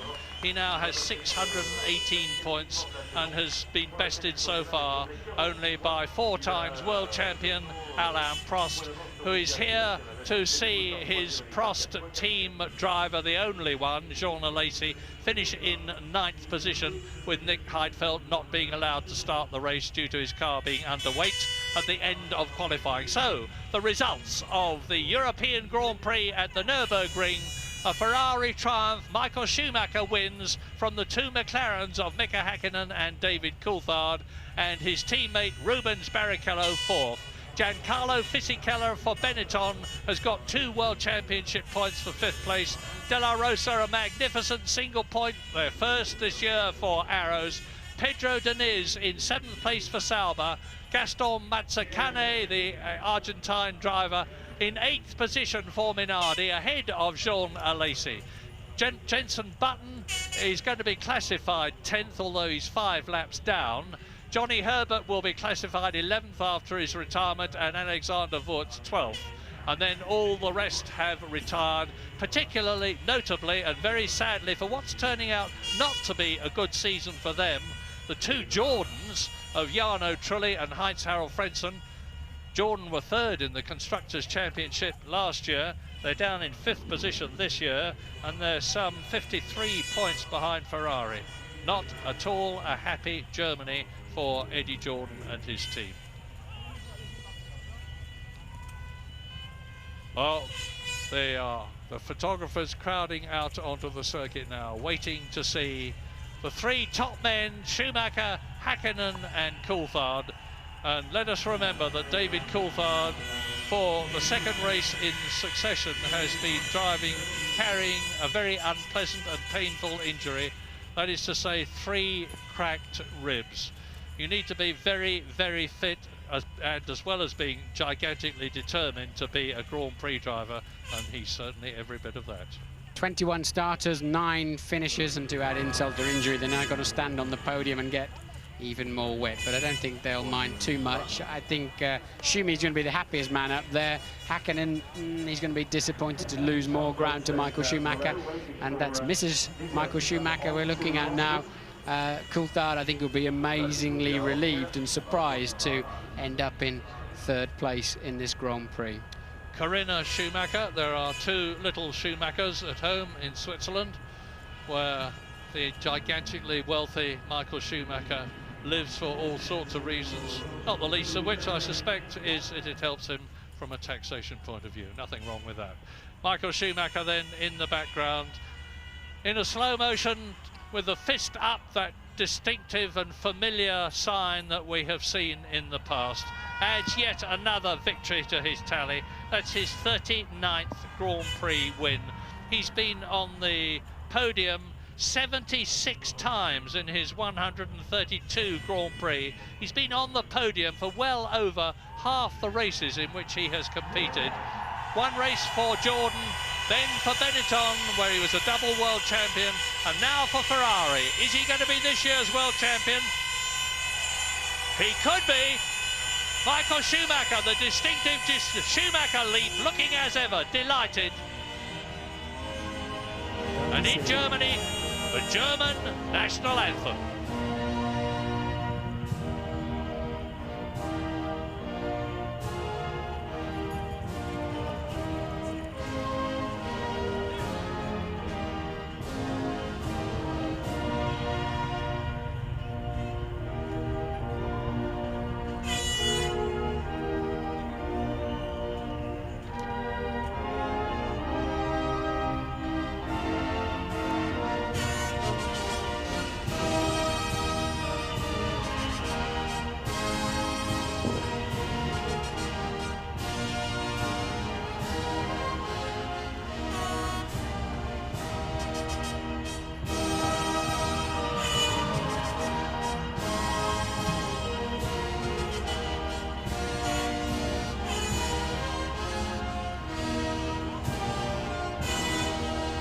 A German driver won the race, an Italian car won the race. Ferrari, Italy.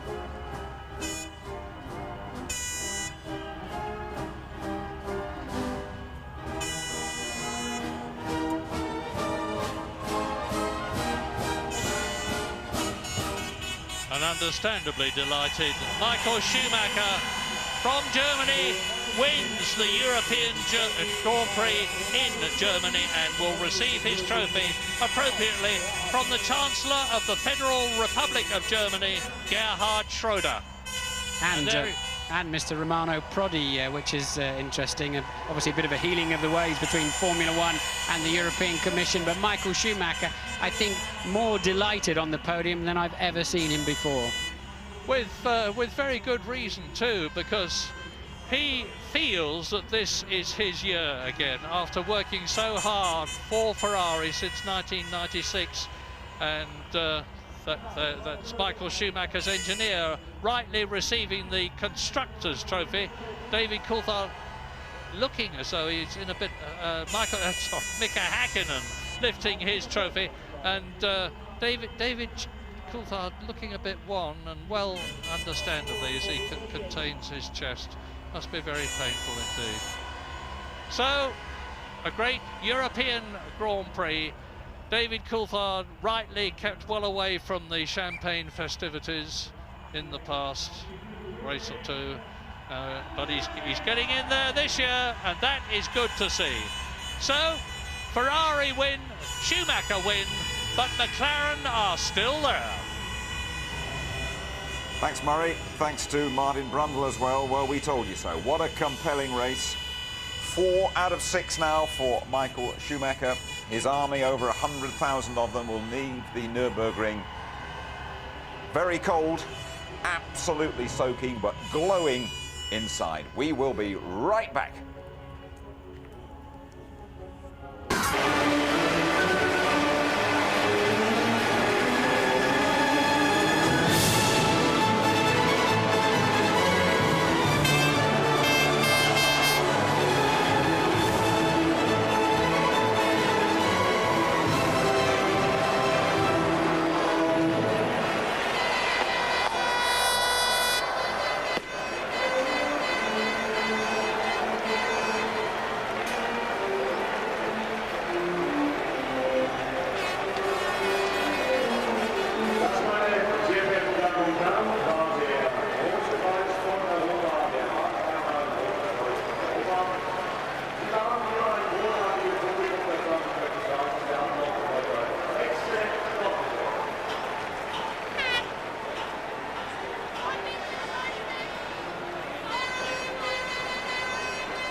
You're back with us at the Nürburgring, where Michael Schumacher has won the European Grand Prix for the 3rd time, delighting the old lady and the 2 watching back at home. Tony Jardine, I would think, as well, the 2 little ones that Murray was talking about. Well, it's the brilliance of the guy. You know, the best racing drivers in the world. We've just watched them put on a superb driving display. Michael Schumacher, the Regenmeister, he proves it yet again. Can't emphasize how difficult the conditions have been here today. That is a skating rink, that is an ice rink out there. Just look how wet and slippery and dank and miserable it is. And you know, you're looking at slow-mo pictures now. Mika Häkkinen, he's not the best in the rain. Everyone knows Michael Schumacher is, but this guy did a brilliant job today as well. He started with heavier fuel, he hung on in there, and he's got 2nd place for all his efforts. And it really is Ferrari's day, Schumacher's day. We'll have to ask questions about Barrichello and what happened to him later on. OK, let's go straight to the press conference. Mika Häkkinen and David Coulthard. Michael, many congratulations on a great victory. Thank you. We could see the rain on TV, but what was it like to drive in such atrocious conditions out there? I mean, the only critical circumstance was when it started to rain and you were out on slicks. And obviously none of us front riders wanted to go into the pits and take the chance to pick up rain tires and find out you go slower. As it was not a clear rain yet, we knew it would come, but whether it was already this one or whether it would have stopped and start later on again, nobody knew. So it was difficult. But obviously some drivers took on rain tires, and as soon as we saw they go faster, we went straight in. Was there any problem with aquaplaning? There was a few times, yes, because especially with my last set I did more than 30 laps, and I was pretty knackered at the end, and it was pretty difficult on certain parts, especially on the straight, but not as bad as what we have experienced in probably Silverstone. I think we have experienced very bad aquaplaning. Here it wasn't as bad. And your first pit stop was very slow. Did you have a problem, or was that a change of strategy? I don't know honestly what happened. I need to analyze you guys. You have the opportunity to see everything from outside and see the times. I sit there and I don't even count. I just wait until the ready is there and I go. So I have no idea. Okay, thanks, Michael. Mika, was that the best start of your career? I'm sorry? Was that the best start of your career? 3rd to 1st, boom, straight in? No, not really. But one of the best, yes. I enjoyed the podcast start, yes. You just, as the lights went out, you hit the clutch perfect? Yeah, I knew that's the only chance, you know, what I have to do. And it's a great possibility to make a very good start, and you can immediately improve your position in a race. And I was happy to do that, because the disappointment what I had yesterday in qualifying was basically fixed. You had a lot of back markers towards the end of the race. Wirtz, Herbert, Button. If you hadn't had that problem, do you think you could have caught Michael by the end? I certainly would have get very close. I mean, I naturally understand that Michael could have pushed much more also. He could have gone maybe faster. But I would have gotten very, very close. Overtaking, I don't know. But obviously there is improvements what we could do in terms of back markers and with the blue flags. And today that situation, that problem wasn't helping me too much today. Okay, thank you, Mika. David, you lost 2 places at the start and then seemed to struggle with your car throughout. What was the problem? I really don't know at the moment, but Wright obviously missed the lights. I think my getaway itself wasn't too bad, but I was just slow to react. And straight away I was struggling with the rear of the car, which became even more difficult when it was in the damp conditions. And then, of course, once it went full wet, so it was definitely one of my most difficult races. So I guess in those circumstances, fortunate to get 3rd. What sort of setup did you have on the car? Was it more towards dry?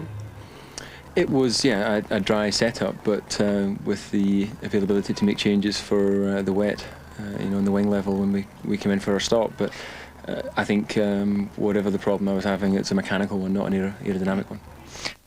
Well, I reckon those broken ribs are hurting him as well. We will be right back to complete our coverage of the European Grand Prix.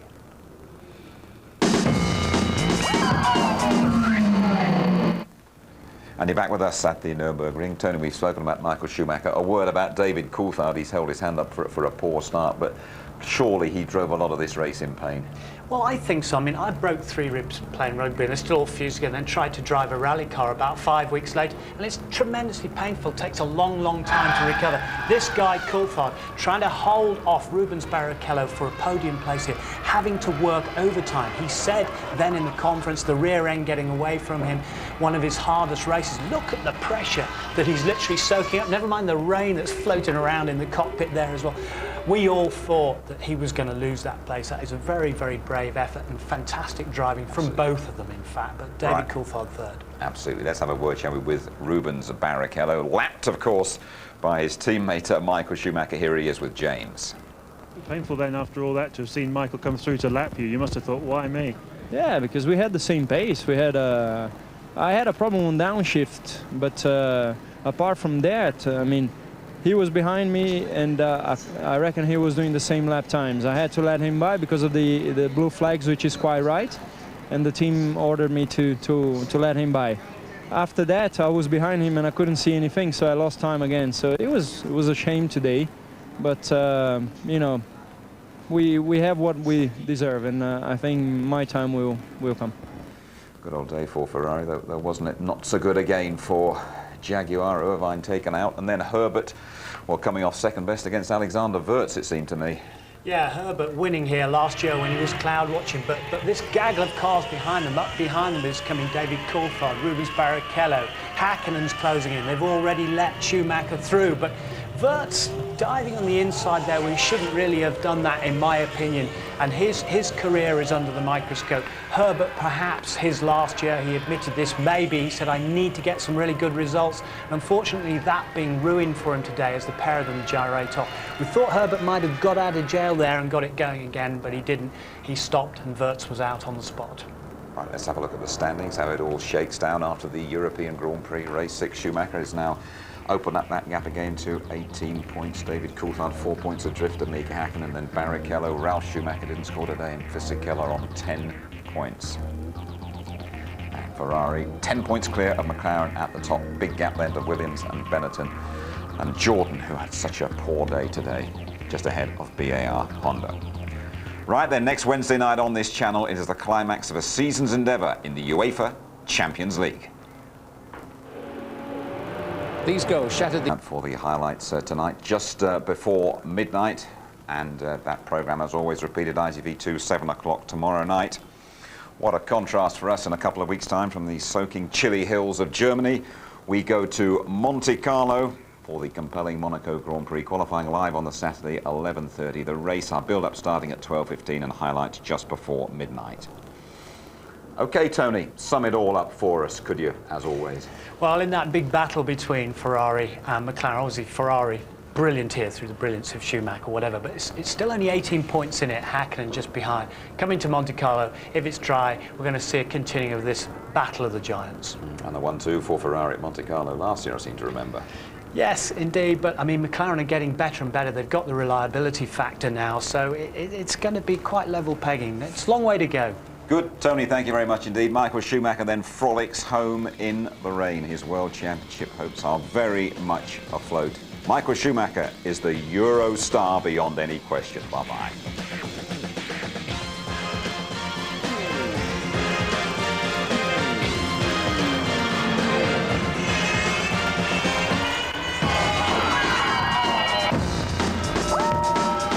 F1 on ITV in association with Texaco.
Jos, Jantje lacht, Jantje huilt. Zeker binnen het team nu. Ja, dat hoort erbij. Ik bedoel, maar ik denk dat het gewoon goed is. Kijk, natuurlijk had ik liever dat punt willen scoren, maar ik denk dat het goed is dat punt een team heeft. Dat het team een punt heeft. En de druk valt er een beetje vanaf. Tom, you've waited long enough for this, I suppose. Yeah, it's nice to get a point, you know. Pedro drove a really good race, and I think we got the pit stop strategy reasonably right. So, yeah, it was a good race. Mika, what a start. Yeah, great start, you know, and that time everything looked really fantastic, but I knew it's gonna rain some point of the race, so I was not just driving and thinking this is fantastic, I'm gonna win. What happened after that? Where did it go wrong, basically? Well, it started raining a little bit more in the back corners, and it gave the opportunity to Michael to close up. And I feel that way he probably had a little bit better car in the rain than I had. So, after all, maximum result, you think? I think this is the best what we could do. Well, that's not true, actually. We could have done better. We could have done better, and it just indicates we have to practice more and to be better next time. Giancarlo, how difficult was it?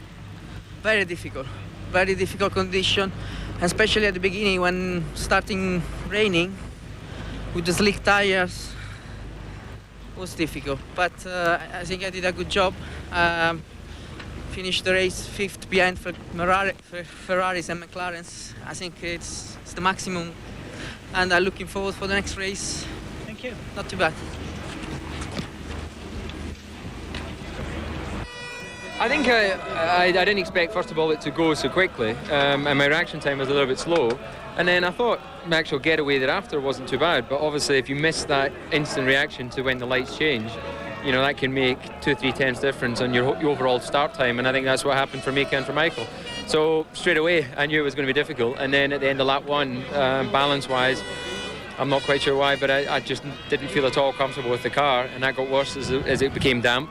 And then really difficult when it was wet. So I just had to concentrate on my race today and accept the fact I wasn't quick enough to battle with the guys at the front and just make sure I got the car to the finish. So in those circumstances, I'm happy with third. It's the 13th consecutive race not being won from pole position. Does anybody want pole in Monaco? Definitely, I'll be trying very hard to get it. Ons volgende...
To be the man. Michael Schumacher strikes back. His 3rd European Grand Prix victory keeps him in line for a 3rd world title. Michael, you seem very popular here. Did you do something special today, do you think? Oh, it looks like, yeah. I mean, I'm honestly not surprised I'm popular here. It was an incredible pass you put on Hakkinen. Tell us about it. It was nice. I don't have very often the opportunity. I was a little bit concerned because I had the harder tire, that in this condition, which was very slippery, I would lose ground, but actually I made up ground. Seemed to give you an awful lot of pleasure this win today. Tell us about it. Yeah, certainly did.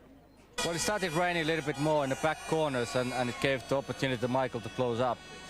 And I feel that way he probably had a little bit better car in the rain than I had. Tell me about the last few laps, your battle with Barrichello.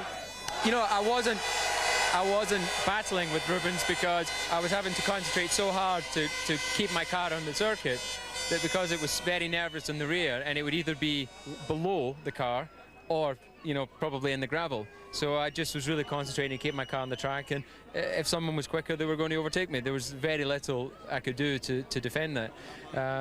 So I knew he was catching me, and obviously I saw him behind me at the end, but I just had to concentrate on my car. At the end of the race, there was no visibility at all, and I tell you, it was somebody up there that was holding me on the track because I was trying everything I could to overtake David. And unfortunately, I had no visibility, but I had a better car. I had, you know, better everything to overtake. But unfortunately, I didn't have the visibility. Well done, Pedro. Good day for the team. I'm very pleased, very happy for the Orange Arrows team. I think we deserved it. The team has worked so hard during the winter, and a lot of non-finishes at the beginning with, but now it's good for the guys. They've done a great job. If I was in clear air, I think I possibly could have done some good times. The car felt very good, and when I did have some clear air, I was able to catch people. But when you're 100 metres behind them, it's so difficult with the spray. Something I've got to get used to, and I've learned quite a lot in this race. I don't think I would have finished in the points anyway. I think I would have stayed 7th, and that's always the worst place to be. So in some ways, not finishing is just as bad as 7th anyway. So but it's frustrating. It was did a good choice of tyres, but as I said before, I needed 2 of those rainstorms to help me out. There we are then. It's an 18-point lead now for Michael Schumacher. Hakkinen's 4 points ahead of teammate Coulthard. Barrichello moving up to 16. The younger Schumacher unchanged. A couple of points, though, taking Fisichella into double figures. And in the constructors, Ferrari's leads up to 10 points. No improvement for Williams or Jordan, and their miserable day is compounded by being overtaken by Benetton. Right, let's have a word with Tony Jardine. First of all, pay tribute to the rain master, Michael Schumacher, once again. I'd put it on a level with some of the great drives by the greats like Ayrton Senna. You know, when he won his first race in Portugal in '84, I put it on a par with some of Schumacher's great drives, like at Monte Carlo in '97. You remember standing on that boat and getting soaked and watching him just master the conditions. And here you've had this rain, the mist, the gloom, and he's brought joy to 120,000 spectators, never mind the Ferrari fans around the world. And he obviously felt it was a very significant day for him, judging by the way he celebrated on that podium, Tony. Yeah, I know. I mean, you know, even an hour or so after the race, he was out there waving to his fans, and the klaxons have been going and so on.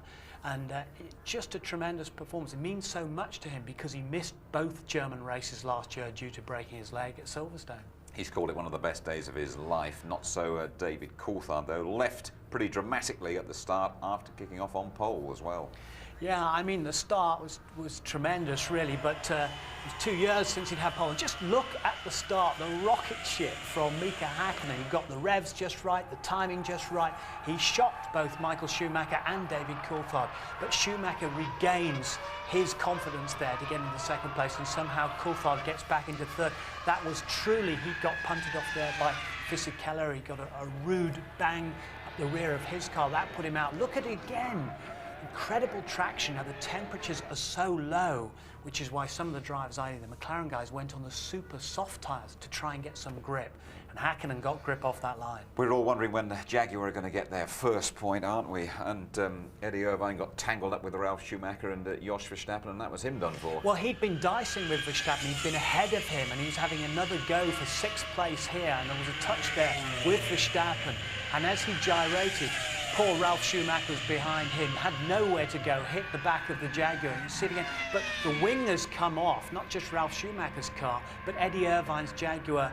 He said the rear end was light anyway. Off he goes, out he goes as well. And that was unfortunate, but it showed you how treacherous the conditions were. There was a stop for Mika Häkkinen, lap 44, I think it was, and then we realised that, well, he was never going to catch Michael Schumacher. But again, it could have paid off because McLaren had a good strategy. They got the cars heavier with fuel for that first run. He'd stayed out longer. He'd gone into the lead, but he needed to build up more time than he got before that pit stop. Schumacher, you saw going past there again, back into the lead.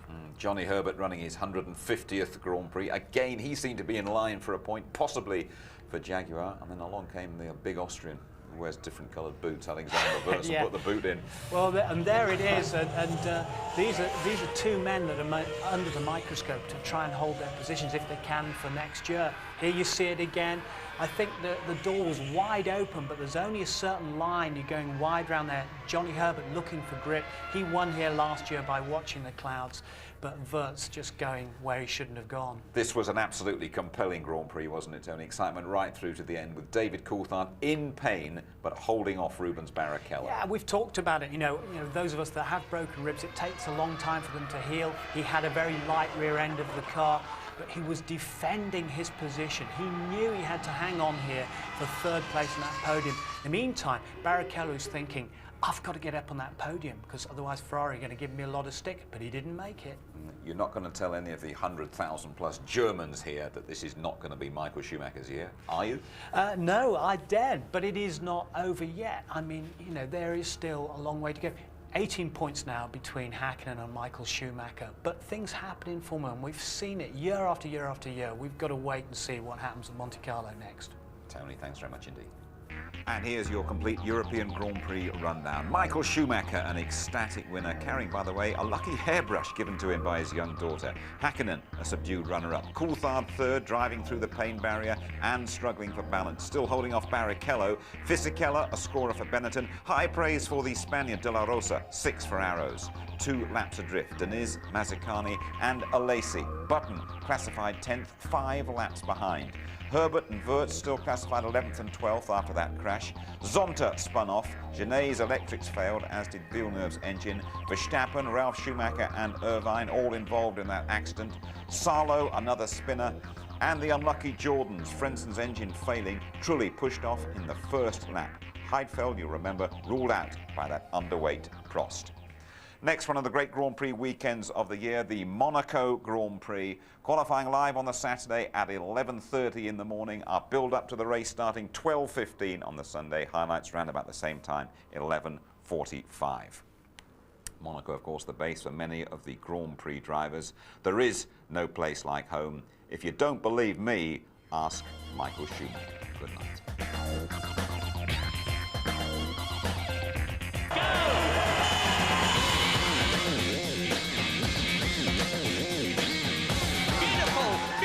Drive by Michael Schumacher.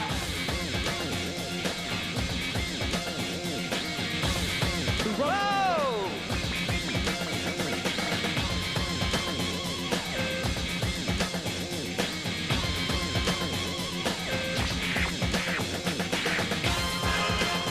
Schumacher wins in Germany.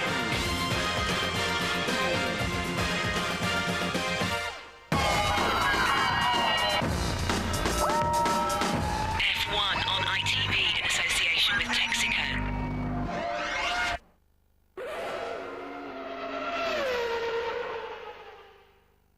If you would like to know more about Formula One, the website address sponsored by Digital Island is www.itv-f1.com.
Mai un anno così convincente del ferrarista in rosso. Dopo aver disputato un terzo del mondiale ha 18 punti di vantaggio, ma da campione continua a pensare che la miglior difesa sia l'attacco. È presto per difendere, dice, bisogna ancora attaccare. Pista lenta questa, adatta alla preparazione della gara sul circuito del Principato di Monaco. La Ferrari deve testare sia componenti meccaniche che aerodinamiche, dunque alettoni ad alto carico, ammortizzatori, sospensioni. Lavoro intenso, ma Schumacher ieri si è preso una piccola pausa ed è volato con l'elicottero all'Olimpico per la partita del cuore. Coming to win us, they're coming to win us, they're coming to win us. The longer boats are coming to win us. Hold on to the shore. Schumi, ti sei divertito? Divertito? Bello? Sì. Molto bello. Senti, è una bella atmosfera? Sì, grande atmosfera, molto bene. Perez e Arafat in tribuna, sì. Emozionante? Molto emozionante, sì. Chi era il più bravo in campo? Tutti giocato, tanti giocato, bravo, Baggio e Marcini, una buona giorno. Platini ha detto che sei un buon giocatore, saresti stato un buon calciatore. Oggi una piccola problema per il mio piede dietro, ma how you say, enjoyment? Ti sei divertito molto? Esatto, divertito. Adesso a letto? Esatto, ciao. Domani si lavora? Ciao. Dopo il Nürburgring i due propulsori di ultima evoluzione sono stati smontati a Maranello e promossi, dunque confermati anche alle temperature estive di Montecarlo per il 7° Gran Premio della stagione i 10 cilindri Ferrari di ultima evoluzione. Commentando il 4° posto di Barrichello in Germania si mostra sorpreso Schumacher del disappunto del brasiliano e scuote la testa con severità. Non credo che fosse solo la strategia a creargli dei problemi. Allude forse a qualche incertezza del compagno di squadra nei doppiaggi e poi conclude: penso che debba essere più paziente. Yeah, he should be more patient. Domani uscirà dalle officine della Casa del Cavallino anche la 4ª monoposto. Per tradizione è sempre pronta per quella che viene definita la corsa dei musetti, dei muretti e dei muletti. Per collaudarla, al posto di Marc Genet, che ha provato il nuovo cambio di titanio sulla sua Minardi, in pista scenderà Luca Badoer, assieme a Schumacher, che continuerà lo sviluppo.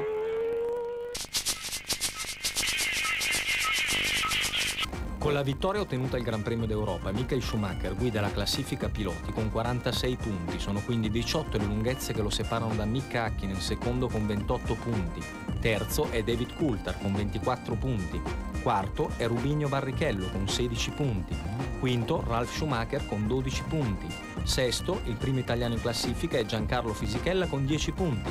Settimo, il tedesco della Jordan Heinz Harald Frentzen con 5 punti. Ottavo è Jacques Villeneuve della Bar con 5 punti. Nono, il secondo italiano in classifica, Jarno Trulli con 4 punti. Decimo, Jenson Button, l'inglese della Williams con 3 punti. Seguono 3 piloti a un punto, Riccardo Zonta della Bar, Mika Salo della Sauber e Pedro della Rosa della Arrows. Nella classifica costruttori è più serrata la lotta tra Ferrari e McLaren, guida la rossa con 62 punti, seguono le Frecce d'Argento a 52 punti, terza è la Williams BMW con 15 punti, quarta la Benetton Supertech di Flavio Briatore 10 punti, quinta la Jordan Honda con 9 punti, sesta la Bar Honda con 6 punti, settima la Sauber con 1 punto, chiude la classifica all'8° posto la Arrows, new entry della settimana, con 1 punto. She